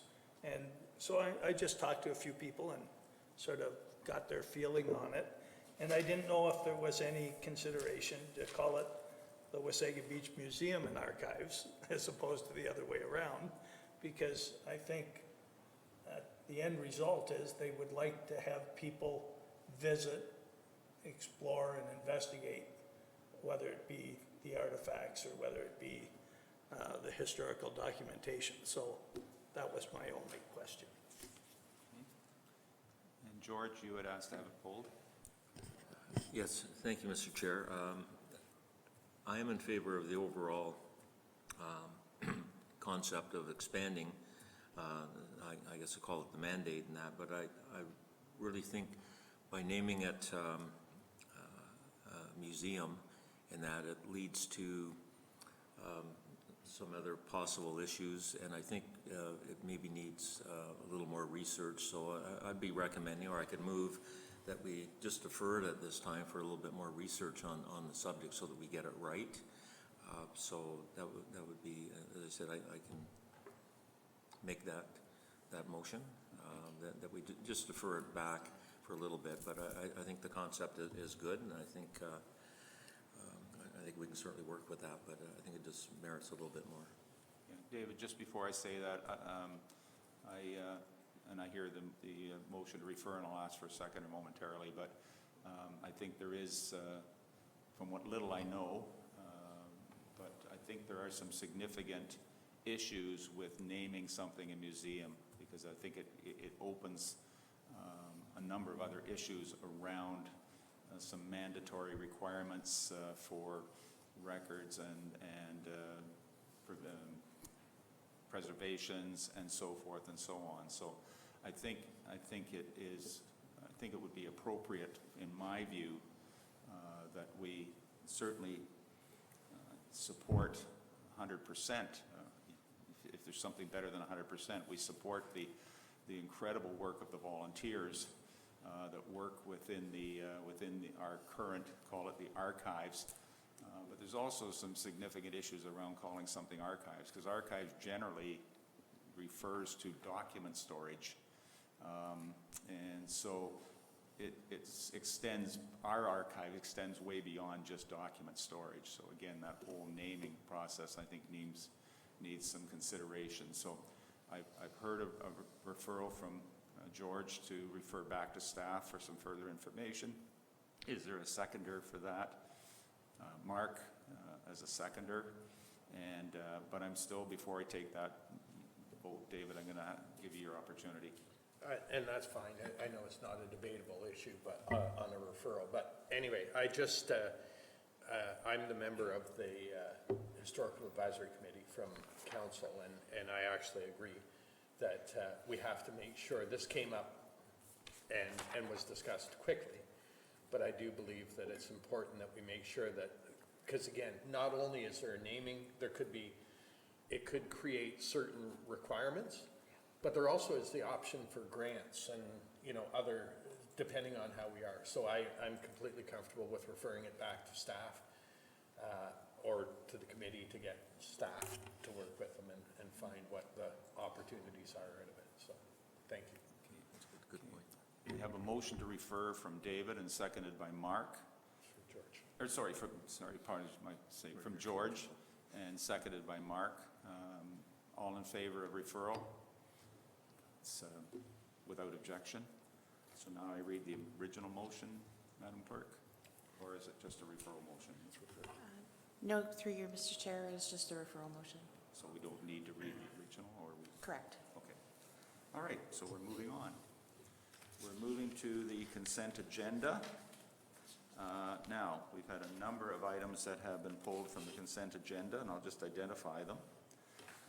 Item 6.5.2, with respect to animal control, that was pulled by George. Item 6.5.7, the senior analyst's report on older development securities. That was actually asked to be pulled by staff, Jocelyn and Adam. They are here. Item 6.5.8, the deputy treasurer's report on remunerations. That was pulled by Councillor Belanger. The CAO's report on erroneous content. That was pulled by Councillor Belanger, 6.5.9. And I'll remind you that Mayor Byfolchi has declared a conflict of interest with respect to that item. And 6.5.10, the Director of Finance's beachfront preliminary report was pulled by Councillor Belanger and Councillor Watson. And 6.5.11, CAO's report on the doctor reinstatement program has been pulled by Councillor Belanger. So, I think there's a couple left. Yeah, sorry, Chair, 6.5.8, I must have been looking down one. It was 6.5.7 that I wanted pulled, so if I don't need to have 6.5.8 pulled. Okay. 6.5.8, that was the treasurer's report on remunerations. Yes. You don't need it pulled, okay? So it will be included now in the consent agenda. And it's 6.5.7, the securities one then that you wanted pulled. Councillor? Yes, but it was already pulled, so. It's already pulled, but, okay, okay. All right, so moving then to the resolution on the consent agenda. Resolved, the General Government Section of Coordinated Committee hereby receives the February 13th, 2020 consent agenda, items 6.4 through 6.7, and the recommendations contained therein be adopted, excluding agenda items that have been pulled from the motion and voted on separately. All in favor? It's no objection. All right, so moving then to the staff reports, starting with 6.5.2, the Municipal Law Enforcement Property Standards Officer's Report dated February the 13th, 2020, re-animal control. Motion reads, moved by Councillor Kinney and seconded by Deputy Mayor Bray, that the General Government Section of Coordinated Committee recommends to Council that it receive the February 13th, 2020 Animal Control Services Delivery Report, and that the General Government Section of Coordinated Committee recommends to Council that it directs staff to implement option 4 of the report regarding animal control delivery service options. And Councillor Watson, you had asked to have that pulled, and Jeff is with us. Thank you, Mr. Chair. it really deals with the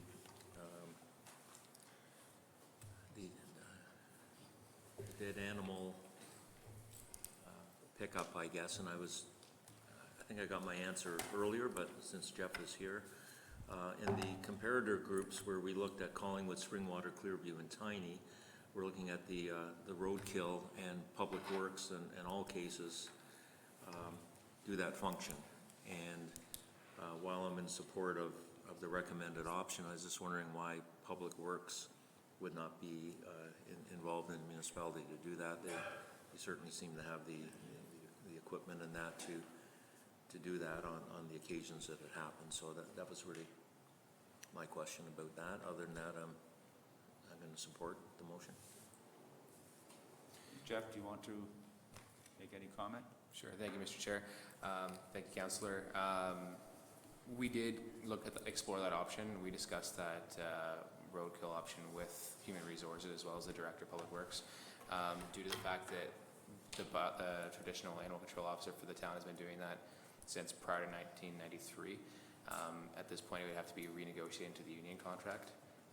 So staff decided that whether it's their resources or ours, it's going to come out of somebody's. If we want to continue with it, we would just have to have the resources available to do so.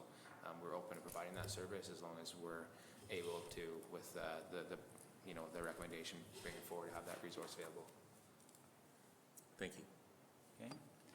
And just for additional staff throughout the, for an entire year, is it something that is seasonal in any way, shape, or form? I guess I'm just wondering if the four existing officers we have, plus yourself, if I'm correct, that it's not something that can be absorbed within our existing staffing? Yeah, thank you, Mr. Chair. I don't personally think it could be. It is definitely busier in the summer months, but animal control is on demand all year round, especially roadkill. Roadkill is all year round. It might slow down a little bit in the winter time, but it's all year round. And the influx of calls for impounds are definitely higher in the summer when the visitor population is higher, but we still impound around this time of year at least a dog a week. So that would mean more bylaw on-call time. So that was an option to use our existing resources.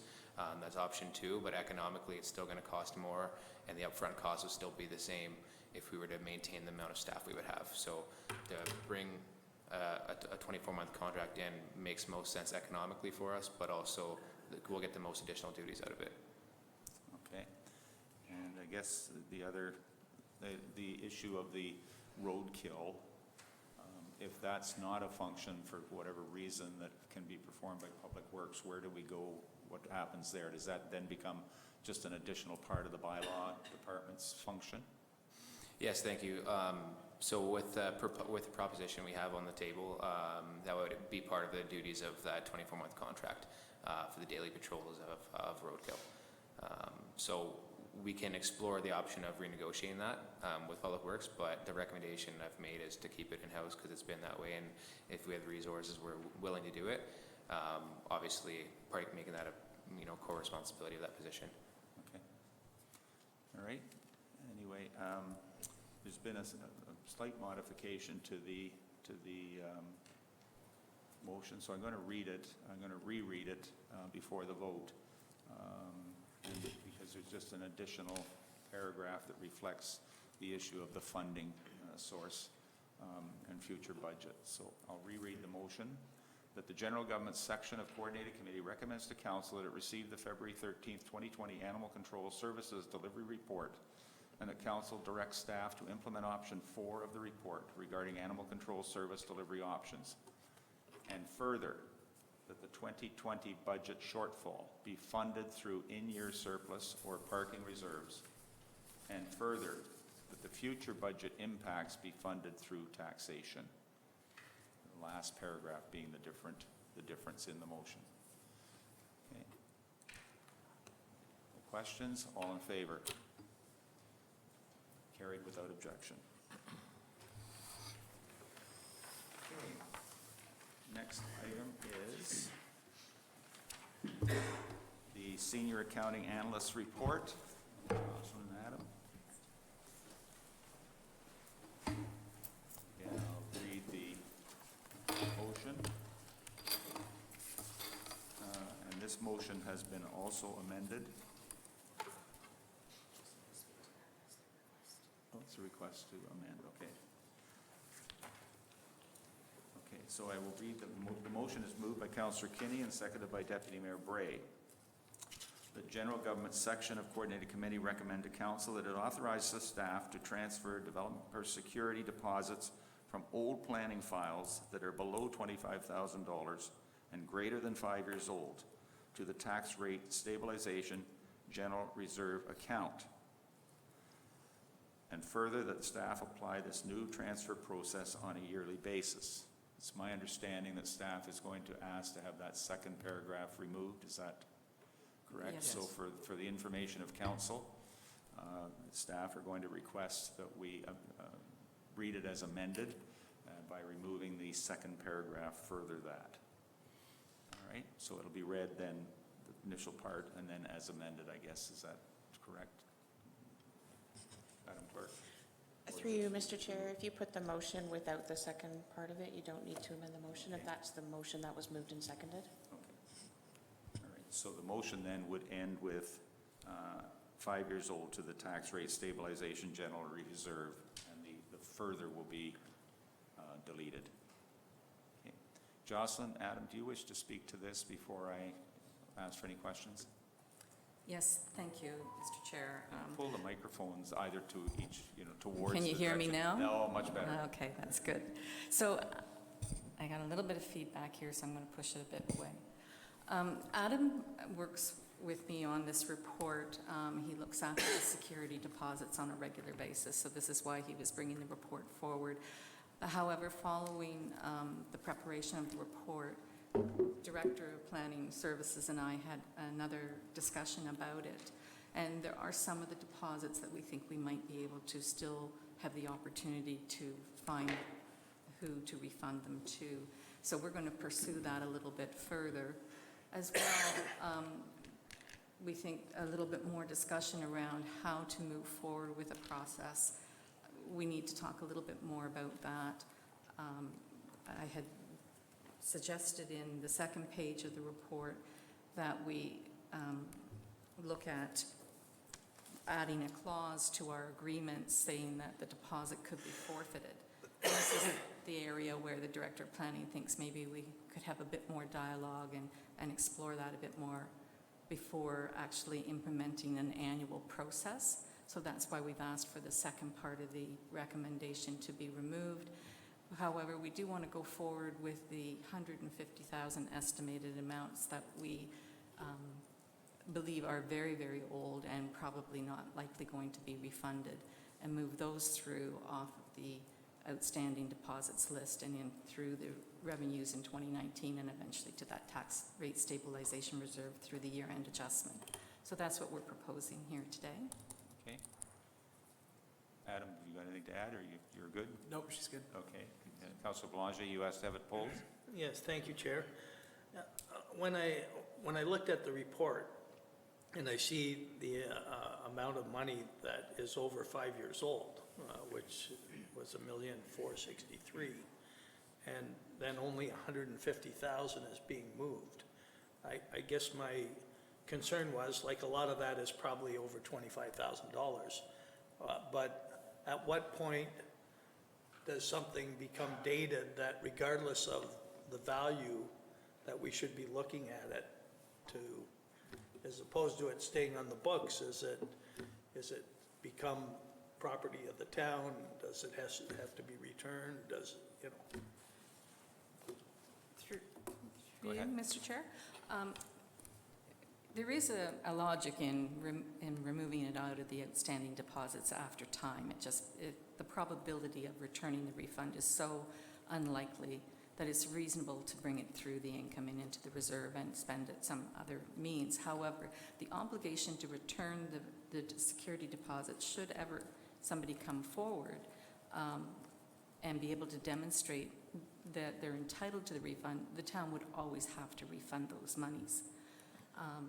And this is why we want to have the discussion about changing the agreements to put a definite date on there where if you don't complete the requirements within a reasonable timeline, then you have forfeited the deposit, and that in turn would then leave it permanently with the town. However, because we're just beginning this process, and there are some still there that are old and over 25,000, but that organization is still active in the town with other activities, we think there's still an opportunity to research that and refund that to its proper owner, which is the ultimate goal that we would like to do. We would refund it all if we could find everyone and put it to. But there are some situations where the organization no longer exists, so there's no legal means to refund it to the proper owner, and that's an example of where we would take it through too. We may increase that threshold after we've had a chance to review it more, but right now we've kind of taken a very conservative approach and just gone with the ones that we think are absolutely justifiable to pull through. Does that help answer? It's sort of like open building permits, but, like my concern is like that's a $1.3 million differential, but that is still over 5 years old. So we're transferring very little of the total that is aged. So, but I can understand what you're saying is there a fair bit of research would have to go into each single item. So, so again, I look forward to how you proceed in the future and how we're going to handle some of these. Thank you. Okay. David? Thank you, Mr. Chair. Again, looking at the paragraphs on the top of page 2 of your report, it's talking about how you're going to hold it and look for if someone can provide sufficient evidence the deposits were met, and then it'll be refunded, and I appreciate that. I guess it's not necessarily a huge concern, but it is. So if staff are spending a ton of time to try and research out builder A or persons B has done this, there is a cost to the town to do this, and I understand we don't want to keep money that isn't rightfully ours. I get that. I appreciate that. My question is has there been or will there be any kind of advertising, any kind of information sent out to the public to cue them? So in other words, instead of Adam or yourself doing hours of research to try and search out a numbered company, that you can throw it out, and I know it may lead to erroneous claims. I think I have one outstanding actually, but I mean it can lead to the opposite, is people running in and saying it's theirs, and it creates another issue. But I do think we should be looking for any way to get it to a point where we can say this is absolutely no chance of recovery, therefore we include it in our revenue fees, I think is what you called it. Or there is a chance and you still hold it out for someone to claim. And I agree also when you sit there and say, if you're redoing the terms and you put must be done by this date, otherwise it's up for forfeiture, then you put it out that they know right from day one that it could be done. So I don't know whether that was a comment or a question, but if they want to answer it, I'll take it. Through you, Mr. Chair, I think that the idea of possibly considering an advertising is, I've written that down as a possible way. I like the idea that we're putting the work on them and not on staff. I think that's a good way to approach it. So when I go back and talk with the Director of Planning and we explore this some more together, we'll consider that as an option. Thank you. George? Thank you, Mr. Chair, and just to build on what David said, you see it all the time when someone passes away with estates. You see a notice go in the paper and you have any claims and all of this. I think that's a way of doing it. But I think it is incumbent on to move very quickly with this so that we're not using up a lot of resources, is to try and amend the contract if it's legal, to put a time frame on it. I can only speak from my experience with statutory trust accounts. When you hold those, in particular with real estate, you hold those and they stay in your account, and then you've got to account for them month after month, year after year as you're holding them. The only way to get rid of that is to petition the government to allow it to go, and it gets paid into the province to them, and that's what you can get off your books. So that should be looked into, I guess, if you don't want it going away from the municipality if possible. So I think it's the quicker you can move to find out if we can legally put a 5-year term or a 10-year term on this, and if it's not done, then the funds come back to the municipality, because, we don't really have the time to research all this all the time and follow up with it. So, thank you. Okay, Jocelyn? Just to mention, we do have one situation where the amount is large, and there are possibly 3 organizations who could claim entitlement to the funding, and this is one that we may look at paying into the court, because it's not possible for the town to make the decision as to who the rightful owner is. So where the funds are large like that, that's where we would probably consider that avenue. The small $2,000 ones, there's so many of them, we wouldn't proceed with that approach. Okay, thank you, Jocelyn. Seeing no other questions, the motion's been read. It was moved by Councillor Kinney and seconded by Deputy Mayor Bray. All in favor? It's carried without objection. Thank you. The next item is the Deputy Treasurer's Report, dated February 13th, 2020. Read the 2019 Treasurer's Statement of Remuneration and Expenses paid. Sorry? Oh, it's no longer been pulled? Oh, sorry, that's right. Sorry, that's right. Councillor Boulanger did say he did not wish to pull it. So it was carried through the consent agenda.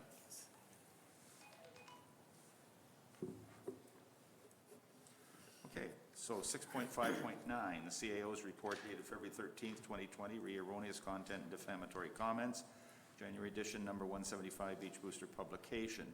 You were noted that there was a change to the motion earlier before the meeting, so I will read the motion as it is currently presented.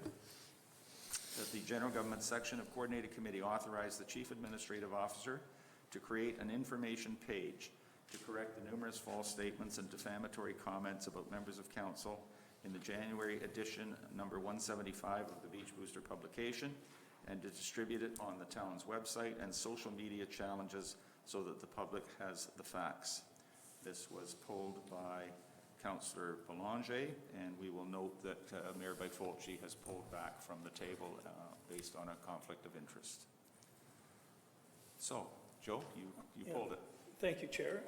The first thing I'd like to know is that when the agenda went final, there was also an accommodation in the report to run a full-page ad at the cost of $600 to the taxpayer in the Metroland paper. And that subsequently was updated. I'm wondering if the CAO could speak to that. Through you, Mr. Chair, and thank you for the question, Councillor. I've asked our Communications Officer, Mike Boulanger, to join us as well, because he was dealing directly with the Wasaga Beach publication. But we prepared our response to the various comments, and typically the newspaper vets these type of things with their solicitors, and they did that as part of their process. And they advised us that that due to the complex nature of the proposed ad, because it covered several subjects, that it would be very expensive for their lawyer to review the content, and as a result, the Sun declined the town's ad. So they also indicated, and our communications officer could elaborate on this, is that they, as a policy decision, they were going to decline any and all ads pertaining to subject matter relating to the Beach Booster as a policy within the newspaper. So as a result of receiving that information, Mr. Chair, I prepared an amended report and provided a brief explanation as an introductory paragraph to the report. Mike, do you wish to add anything? Just to mention that it is not uncommon with this type of content for publications to present it to their solicitors to review. That is a common practice, and as the CAO mentioned, they declined in in this instance. Thank you. Well, further, my next question would be then, and this isn't the first circumstance, but this is coming before council today. Yet, we approached the paper to run the ad, and they refused, prior to council approving the ad. So the kiosks were the same thing, where we moved them on a Sunday, and it would appear that decisions of council, someone has inside information. Like what would be the rush to go to the paper, provide information, and they've refused to run it prior to council having the opportunity to discuss it and even make a decision? Thank you. Through you, Mr. Chair. So as we spoke of earlier, there's time that's taken to vet the proposed ad. So if it was to be reviewed, it would take time. We knew the meeting was today, so we prepared for today. Pending council's decision, then if the ad had been approved, it would have been submitted to the paper next week and would have gone to the next edition, which would have been the Friday after edition. All we were doing was recognizing that it takes time to not only vet the advertisement, but to prepare it, so that we just did some preliminary work. So there was no intention of proceeding at all until council or committee had made a decision in this regard. We just knew that there were timeframes that needed to be followed in order to publish the ad, if that indeed was the committee's decision. Now, would there be an opportunity through the chair for council to look at this response that has been prepared and to discuss it? One of the items, as the CAO is well aware, a neighbor of 30 Indianola Crescent requested my assistance, and we're preparing a response, but I'm yet to get significant amounts of information that I requested related to the property. And the resident has been working on receiving information for approximately a year, and I just have some concern about a number of things. The other thing I have a concern on is how we're going to be selective as to what we choose to respond to. Because there was also an editorial in the Beach Booster about comments from a council related to other members of council. An OPP officer commented on it. And I'm yet to hear from this council as to whether that's accurate or not accurate, because that was also a serious allegation, and it was a serious allegation to members of council, including myself, in the last council. And so is this just a very selective process that we're using? Yes. Thank you, Mr. Chair. No, it's actually not a selective process, Councillor. It's basically reading the material, and if it's factually incorrect, then it's addressing the facts as they are and as part of the public record. So it's not subjective, it's looking at the material, and if there is facts that are contrary to what is published, it's addressing that. That's it. So then, by that definition, the OPP article was deemed to be accurate? Sorry, Mr. Chair, I'm not, my comments don't pertain to the OPP article. Then we're being selective. There was a letter, it was a letter to the editor in edition 176 of the January Beach Booster that contains erroneous information. Well, there was more. Councillor, We're just speaking. Mr. Chair, we're just addressing the incorrect information in that letter. That's it. Excuse me, in your report, it's also showing another article that referred to campaign contributions and 3 other items. Yes, if, Mr. Chair, if there were errors in those items, then those items are being addressed. And certainly on page 9, which you're referring to in the edition, there are other errors, and if they pertain to the town, they are being addressed. Okay, so I'm going back. The OPP article had reference to members of council. So if we're not being selective and we're reviewing these things, then by virtue of what you just told me, that article was deemed to be accurate. Mr. Chair, so there were errors in that article as well.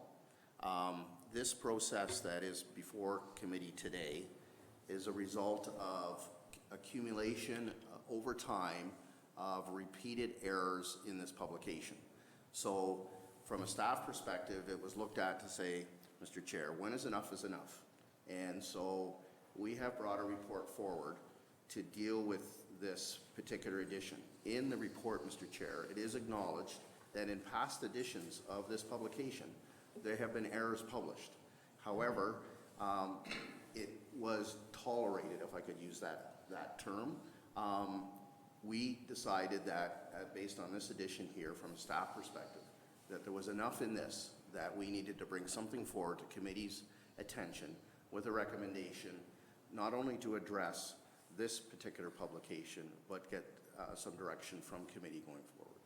So just my last question, Chair, is will council have the opportunity to review that response and discuss it prior to it being posted to the website and to social media, and would have been to a newspaper, but they refused?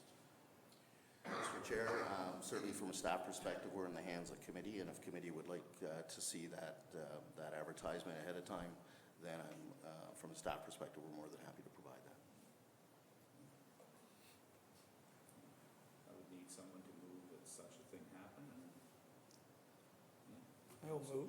I'll second it. Seconded. Okay. It's moved by Councilor Boulanger, seconded by Councilor Kinney, that the response come forward before it is actually published. Deputy Mayor Bray, you wish to speak? I do. I wanted to speak to the general conversation, but now that this is on the floor, my comments tie directly to that. I don't feel that there's a need for council to micromanage staff function. I believe staff, we have a CAO, we have a communications department, should have the ability to correct inaccuracies. Far too often, a lie repeated frequently and published becomes a fact by those that can't differentiate the truth from the fact. And I think it's really important that staff does correct the truth, whether it's question and answers, whether it's a press release. I do think that is the role of our staff. Okay. So. I'm going to call the question on. Mark, I'll give you the last opportunity before I call the question on. Okay, thank you. Thank you, Mr. Chair.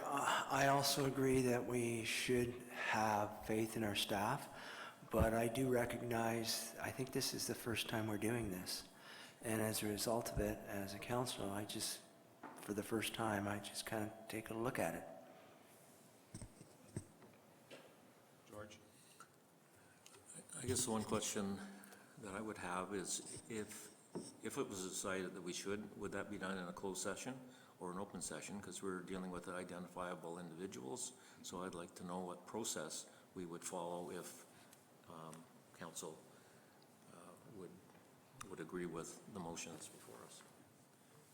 Do you wish to respond to that, Dina or George? Thank you, Mr. Chair. If the information was relating to an identifiable individual, we would move into closed session.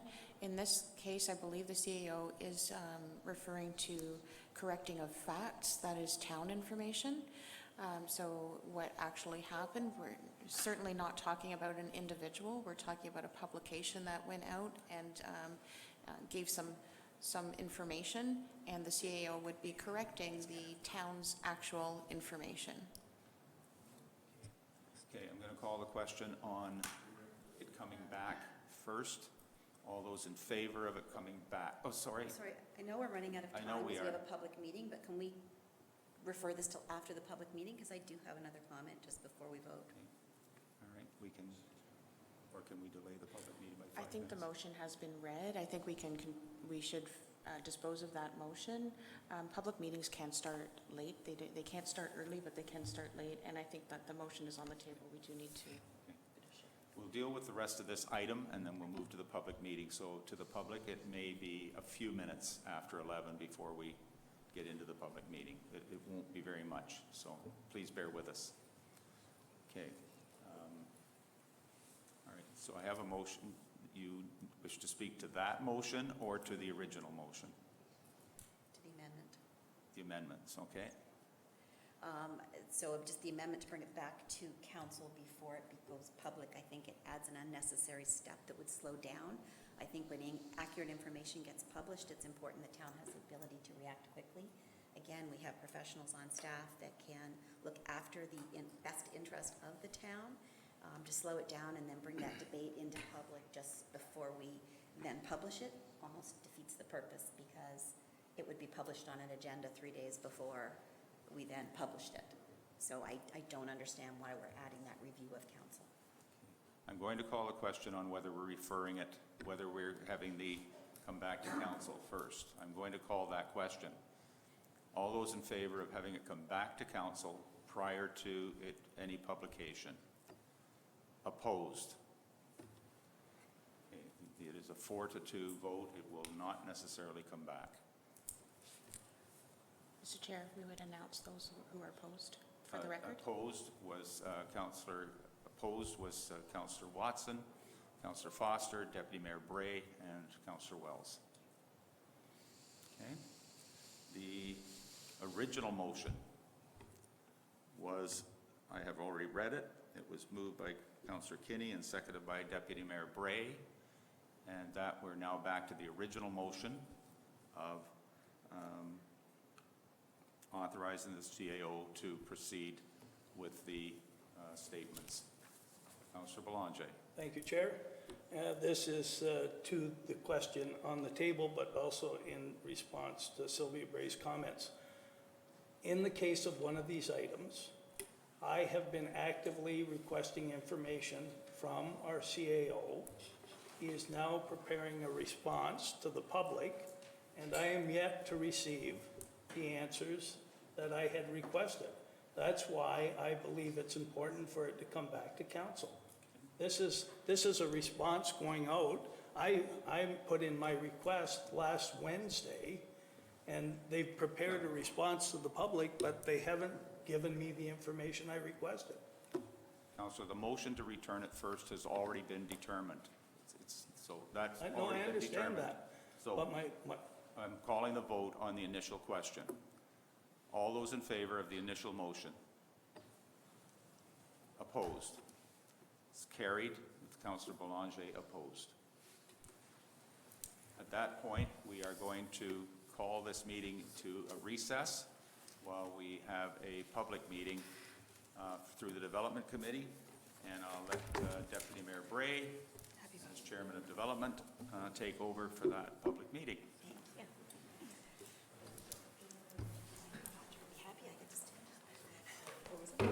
You're telling me to stand up. I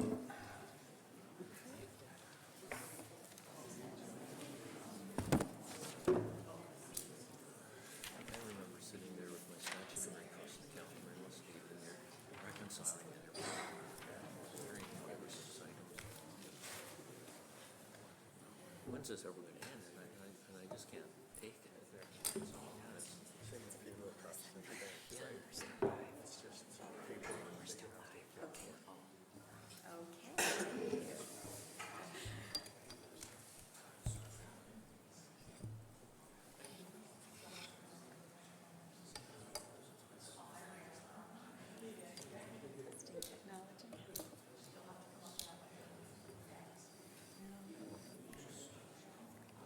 Good.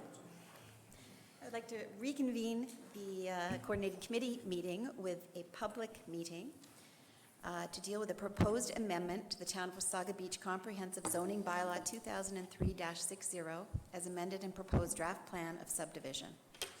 Concession 9, Lot 26, Block 24, Plan 51M923, Haymount Investments Limited. Notice of public meeting was mailed to property owners within 120 meters of the proposed development on January 22nd, 2020. posted on the property using 3 signs along each road frontage on January 23rd, 2020, and circulated to all agencies, service providers, and school boards by email as prescribed in the Planning Act. This provided 20 days of notice for the public meeting, and this meeting is therefore properly constituted as required by the Planning Act. The purpose and effect of the proposed zoning bylaw amendment and draft plan of subdivision would facilitate the development of subject lands into 48 residential townhouse units, having driveway access as a beachway trail, Sandy Coast Crescent, Stonebridge Boulevard, and a proposed new public road that will bisect the property. As a result of the circulation of the notice of public meeting, the following written comments were received. Letters of support? None. Letters of no objection? The Wasaga Valley Conservation Authority, Hydro One, and Bell Canada. Letter of concern? Wasaga Distribution. Letters of objection? None. Ms. Nolan, have we received any further letters or correspondence in regard to this application? Yes, we received one further comment, and that was from the Simcoe Muskoka Catholic District School Board, and it was pertaining to a condition to include in the draft plan of subdivision conditions. Yeah. Thank you. Town staff will now make a brief presentation and will provide further details with respect to the proposed zoning bylaw amendment and draft plan of subdivision. Ms. Nolan. Okay, so I'm here today to introduce to you the applications on behalf of the applicant. I'm going to provide an overview of the subject lands and the proposed development, and then I'm going to go through the next steps and field some questions from individuals. So today's public meeting is required under the Planning Act for both draft plan of subdivision and zoning bylaw amendment applications. So this provides an opportunity for council, stakeholders, and interested individuals to submit written and oral comments in an open setting. It will also preserve any appeal rights once a decision has been made, and those appeal rights would be an appeal to the local planning appeal tribunal. So the applications are for draft plan subdivision and zoning bylaw amendment on behalf of Haymount Investments. They submitted an application to the town on December 9th, and it was deemed complete on January 8th.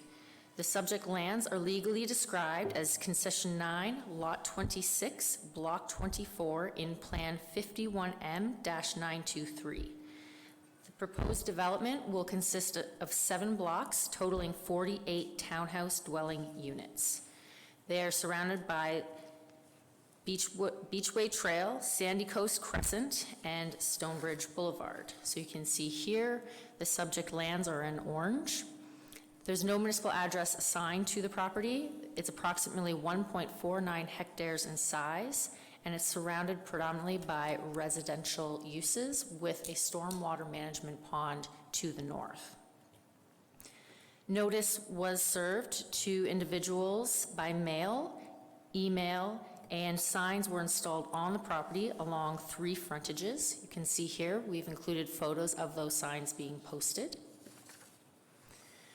In addition to today's public meeting, the applicant actually held a public information session on January 29th. This was an applicant-led session where the applicant and the developer were there to provide any answers to questions from members of the community.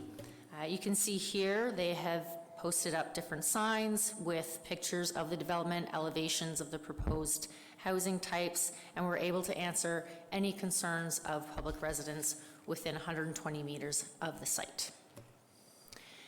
The official plan the official plan designation is high-density residential, but since the downtown official plan amendment has come into place, it's now designated as neighborhood. Pertaining to one of the applications received, the zoning bylaw amendment application is to rezone the property to residential type 3 special exception to allow for townhouse development. Surrounding this area, the zones include open space, residential type 2 special exception, and residential type 3 special exception. Right now, the lands are zoned residential type 4, which is high density, and it was originally going to have an apartment building on the lands. Now they're rezoning it to allow for townhouse development. So it is a reduction in density. Looking at the proposed zoning, under the residential type 3 zone, the lot area required is 210 square meters, and the applicant is proposing 155 square meters. This is a relief of 55 square meters. The lot frontage required is 7 meters, and the proposed R3 zoning is 5.7 meters with this special exception. The relief is 1.3 meters.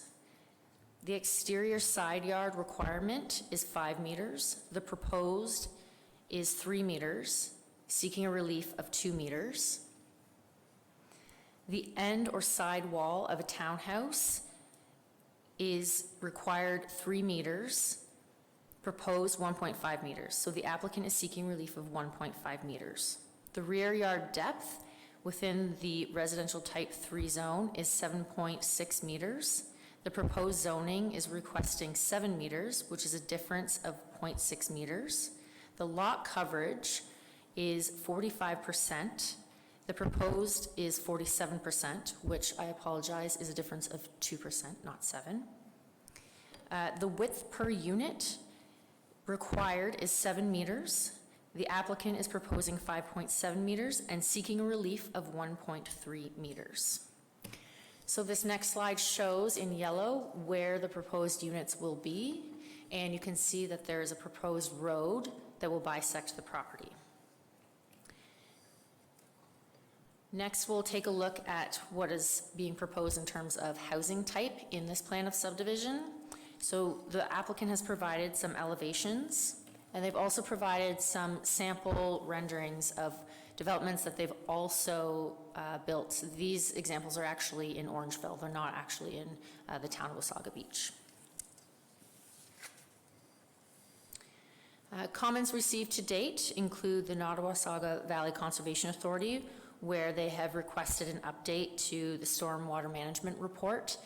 This was a previous plan of subdivision, and they've built the stormwater management pond to include the entire property. It was originally built to take on the apartment building use, where they would like an update just to continue to prove that it will take on the townhouses. They've also asked for a lot grading and drainage plan to be updated and prepared. They would also like a scoped environmental impact study confirming the absence of any natural heritage features. Wasaga Distribution did have a concern. There is a switching station on the property in the southeast corner, and it cannot be moved. So the site plan and the plan of subdivision will need to be amended with one of those blocks. So this presentation is available online, and I would like to remind everyone that I have not completed, or staff have not completed, a detailed review yet, and we will be preparing a report and recommendation to council at a future date. If you would like more information, you can email myself at planner3@wasagabeach.com. Or you can call me or come into the office, and I can provide a public file and public information and provide any answers that you may need. And I will pass it back to Madam Chair. Thank you, Ms. Nolan. Is the property owner and applicant's consulting planner from IBI Group in attendance? No? Is there anyone that would like to provide any further details with respect to the proposed development? Yeah, I can. Introduce yourself. Yeah, it's Mark Kroll. The application is to basically build a product that's similar to what we've built surrounding it on the adjoining neighborhood, with the one exception. The bungalows that are facing Sandy Coast are bungalows that we built on Wally Drive, which were very well received. So if you can go back, they're the ones on the top. We built those on Wally Drive, and they've been well received. And we actually have residents that are in our existing neighborhood who have said that they would like to buy one of those and change from one of our existing products. The other product is a product that I've been building. I've built about 150 similar units to that in Orangeville, and they've been very popular there. And my intention there was to try and hopefully attract a slightly younger demographic. Stonebridge is predominantly people are aged 55 to say 70 years old, and you know, to try and work with what we're trying to do with our commercial and things like that, we'd like to try and see if we can't attract some families. So this is kind of more geared to a family-oriented product. Great, thank you. Just a reminder, this is a public meeting. If there's anyone present that would like to provide input, either in support of or in opposition to the proposed zoning bylaw amendment or draft plan of subdivision, please stand and clearly state your name and address in order that it may be correctly entered into the record of today's proceedings. Seeing none, are there any comments from members of council? Comments or questions?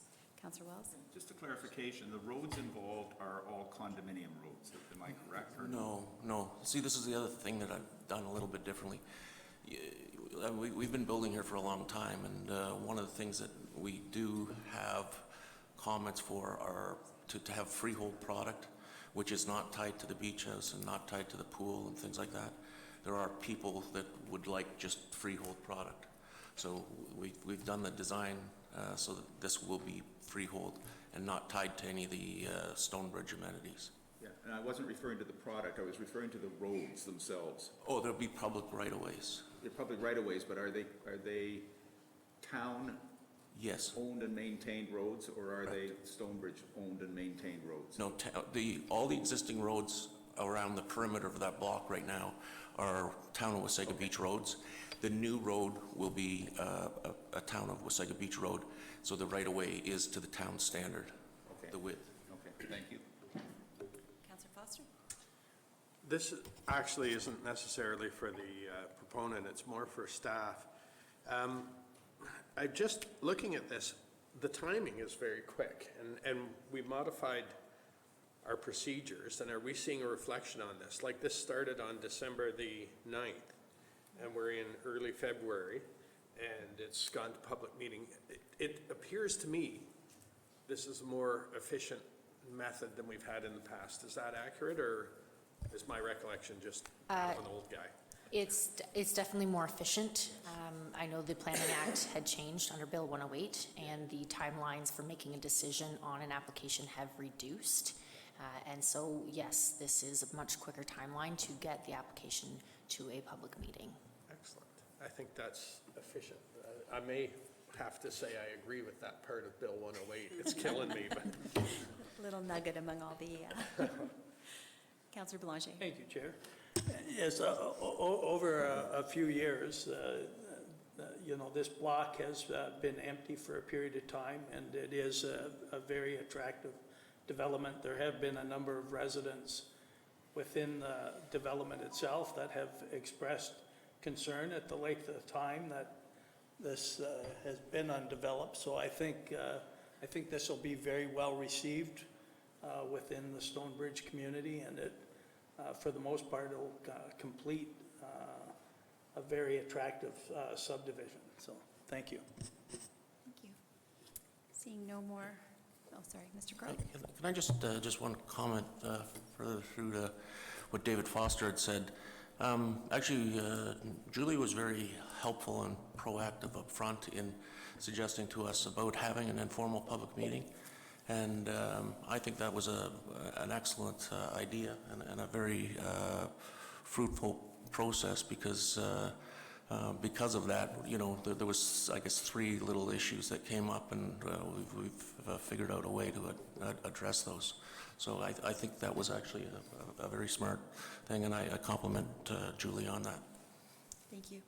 Councillor Watson. Thank you, Madam Chair. And Julie was good enough to put out an email, I think, to all council about this developer-driven public information center day, and I attended, and it was very well done. And as Mark, I didn't know the result, but apparently there were some suggestions that came out of that, but quite a few members of the public, and it was well done, so I applaud Julie's initiative and Mark's on doing that. Thanks. Councillor Wells? Just a couple of thoughts that I had. First one, I'm trying not to have any bias involved, but I noted the NVCA component. The NVCA wanting EIC and so forth and so on.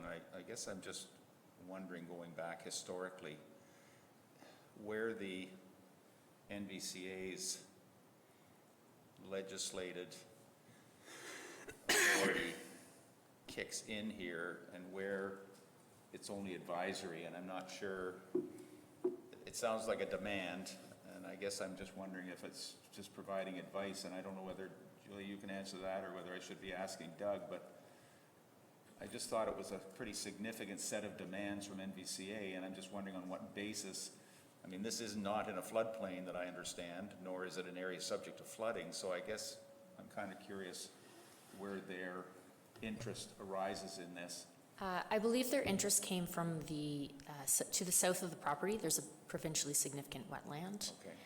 And that wetland kind of does have a corridor and a connection through the Stonebridge property, through the subdivision, and it connects with the stormwater management pond. Okay. So I think in the interest of that the PSW and the connection to the stormwater management pond, I believe that they wanted to just have confirmation that there'd be no effects from the development.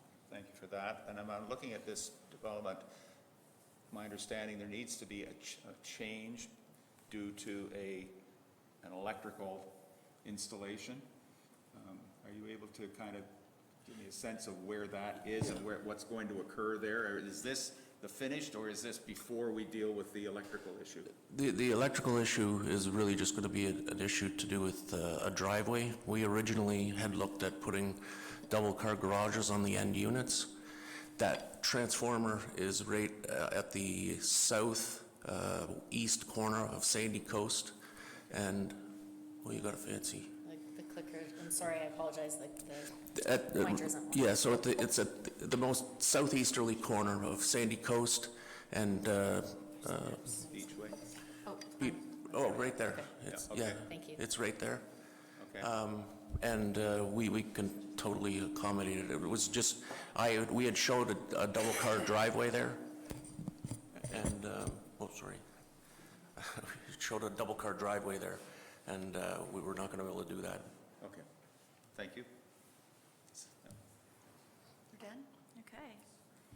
Seeing no more comments or questions, comments received today will be considered and a decision will be made at a future meeting as to whether committee will recommend the proposed zoning bylaw amendment and draft plan of subdivision proceeds further through the approval process. Anyone receiving notice of the public meeting will receive notice of the decision of council in this matter. If you did not receive the notice and would like to receive a copy of the notice, please leave your name and address with the recording secretary or make a written request to the clerk of the town of Wasaga Beach. Thank you very much. This public meeting has now concluded. Thank you. Mr. Wells, would you like to do that?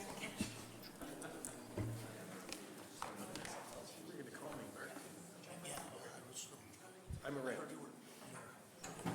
I just didn't want to mess you up. Okay. Health is most important. Okay.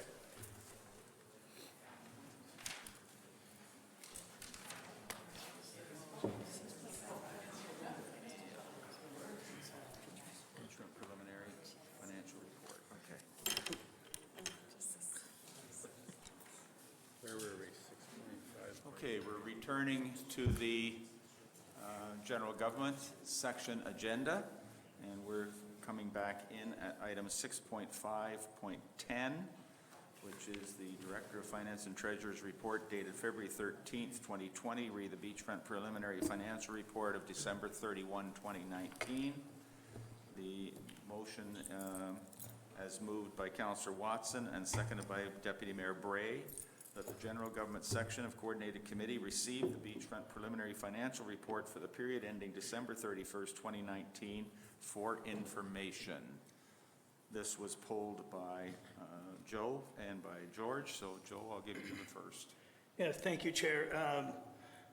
I had some concern over some of the numbers within the report. I had the opportunity to meet with the treasurer, and she explained some of the differences, and basically some of the situations are complicated and are in negotiation with tenants or ex-tenants, and I'm going to withhold any comments at her request until a later date. Thank you. George, you had comment? Thank you, Mr. Chair.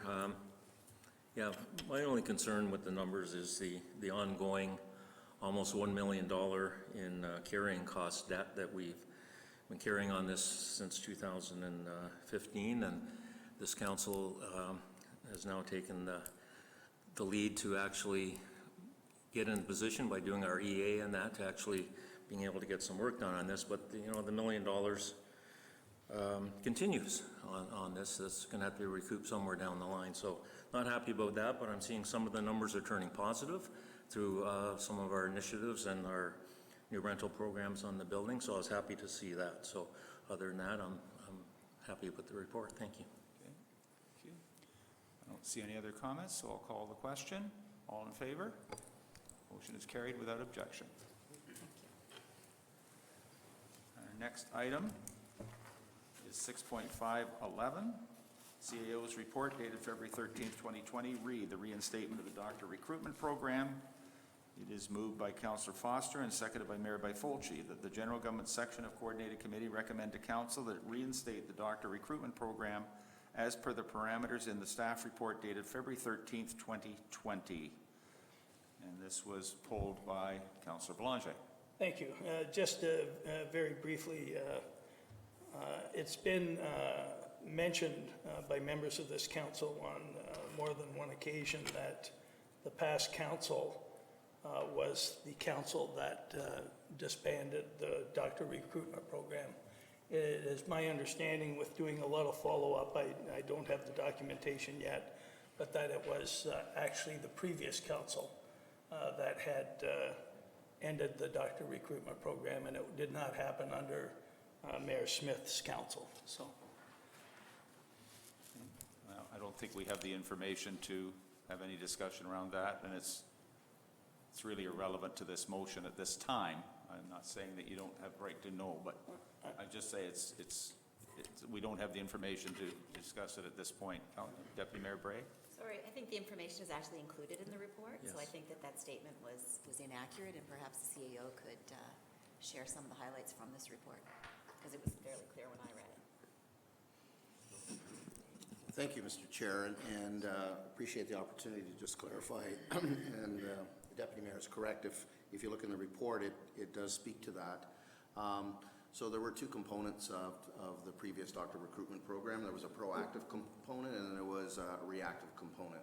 And so the previous council suspended the proactive component, which was basically attending conferences, going to recruitment fairs, that kind of thing. But the reactive component still existed, which was engaging in conversation with area physicians, responding to inquiries, and in fact, you know, the last doctor recruited under the previous program was in 2015, 2016. So it continued till then, and in fact, there was a budget line item in the budget. But it was the previous council that, after 2 or 3 years of not spending any dollars on that particular program, the money, the program was removed from the budget, and that indeed took place under the previous council. Okay, thank you for the clarification.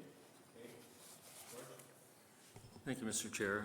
I'm very happy and was very supportive of this program coming back. And, you know, we just heard evidence again of the perpetuation of a fake news story about that when the doctors came out for their lunches and snacks, we talked to them, we recruited them, and we were very successful with it. And I see us going forward doing it. And it's, you know, after 4 previous years of no activity, it's back again, and we need it, and I'm very happy about it.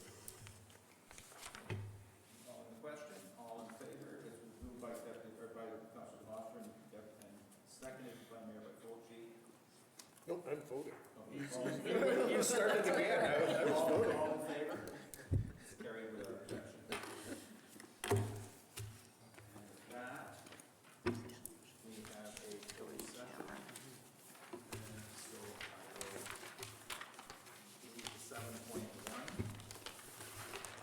Move to 7.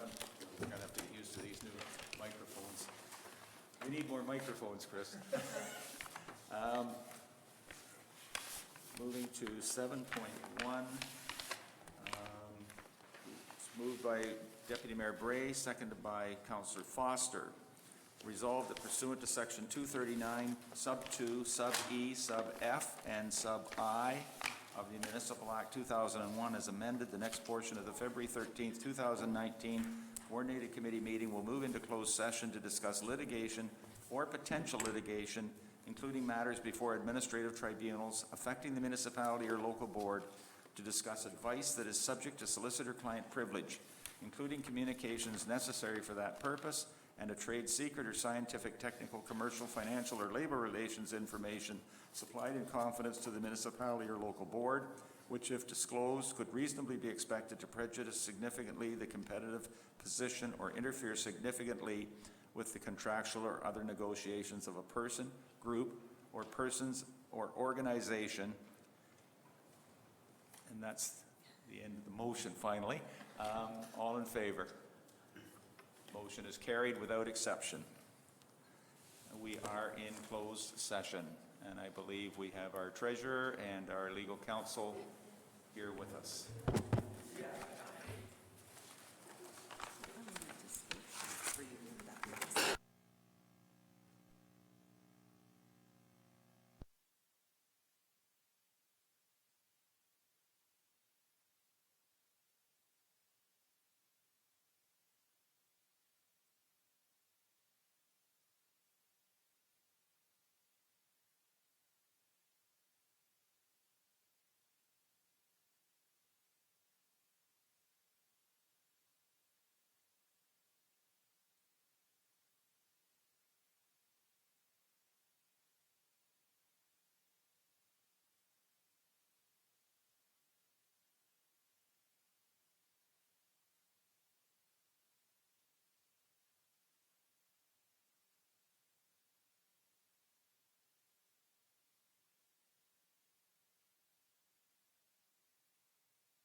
Forester is what I drive. Yeah.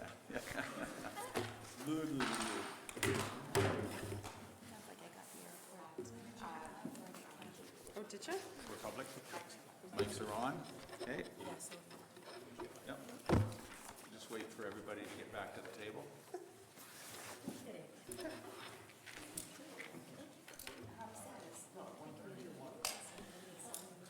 Happy birthday, Your Worship. Oh, thank you. I hope it gets more entertaining. It gets more fun for me. Entertaining. Let's see.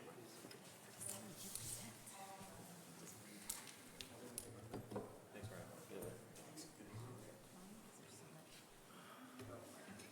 Brian. We're back. Right, having come out of closed session, we have three motions that relate to matters of closed session. The first matter relates to the legal counsel report, an update on legal matters and statements of claim. Section 239, sub 2, sub F of the Municipal Act 2001 as amended, advice subject to solicitor-client privilege, including communications necessary for that purpose. Legal counsel report, bylaw matter, section 239, sub 2, sub F of the Municipal Act 2001, advice that is subject to solicitor-client privilege, including communications necessary for that purpose. That coordinated committee received the report from legal counsel provided in closed session pertaining to a bylaw matter. And further, the committee confirmed the direction provided to legal counsel. It's moved by Councillor Foster, seconded by Councillor Kinney. All in favor? So is that the second or third item? It's the second item on here, but we dealt with it third. It's the item you wish to oppose. Okay, so all in favor? Opposed? It's 6-1 with a Councillor Belanger opposed.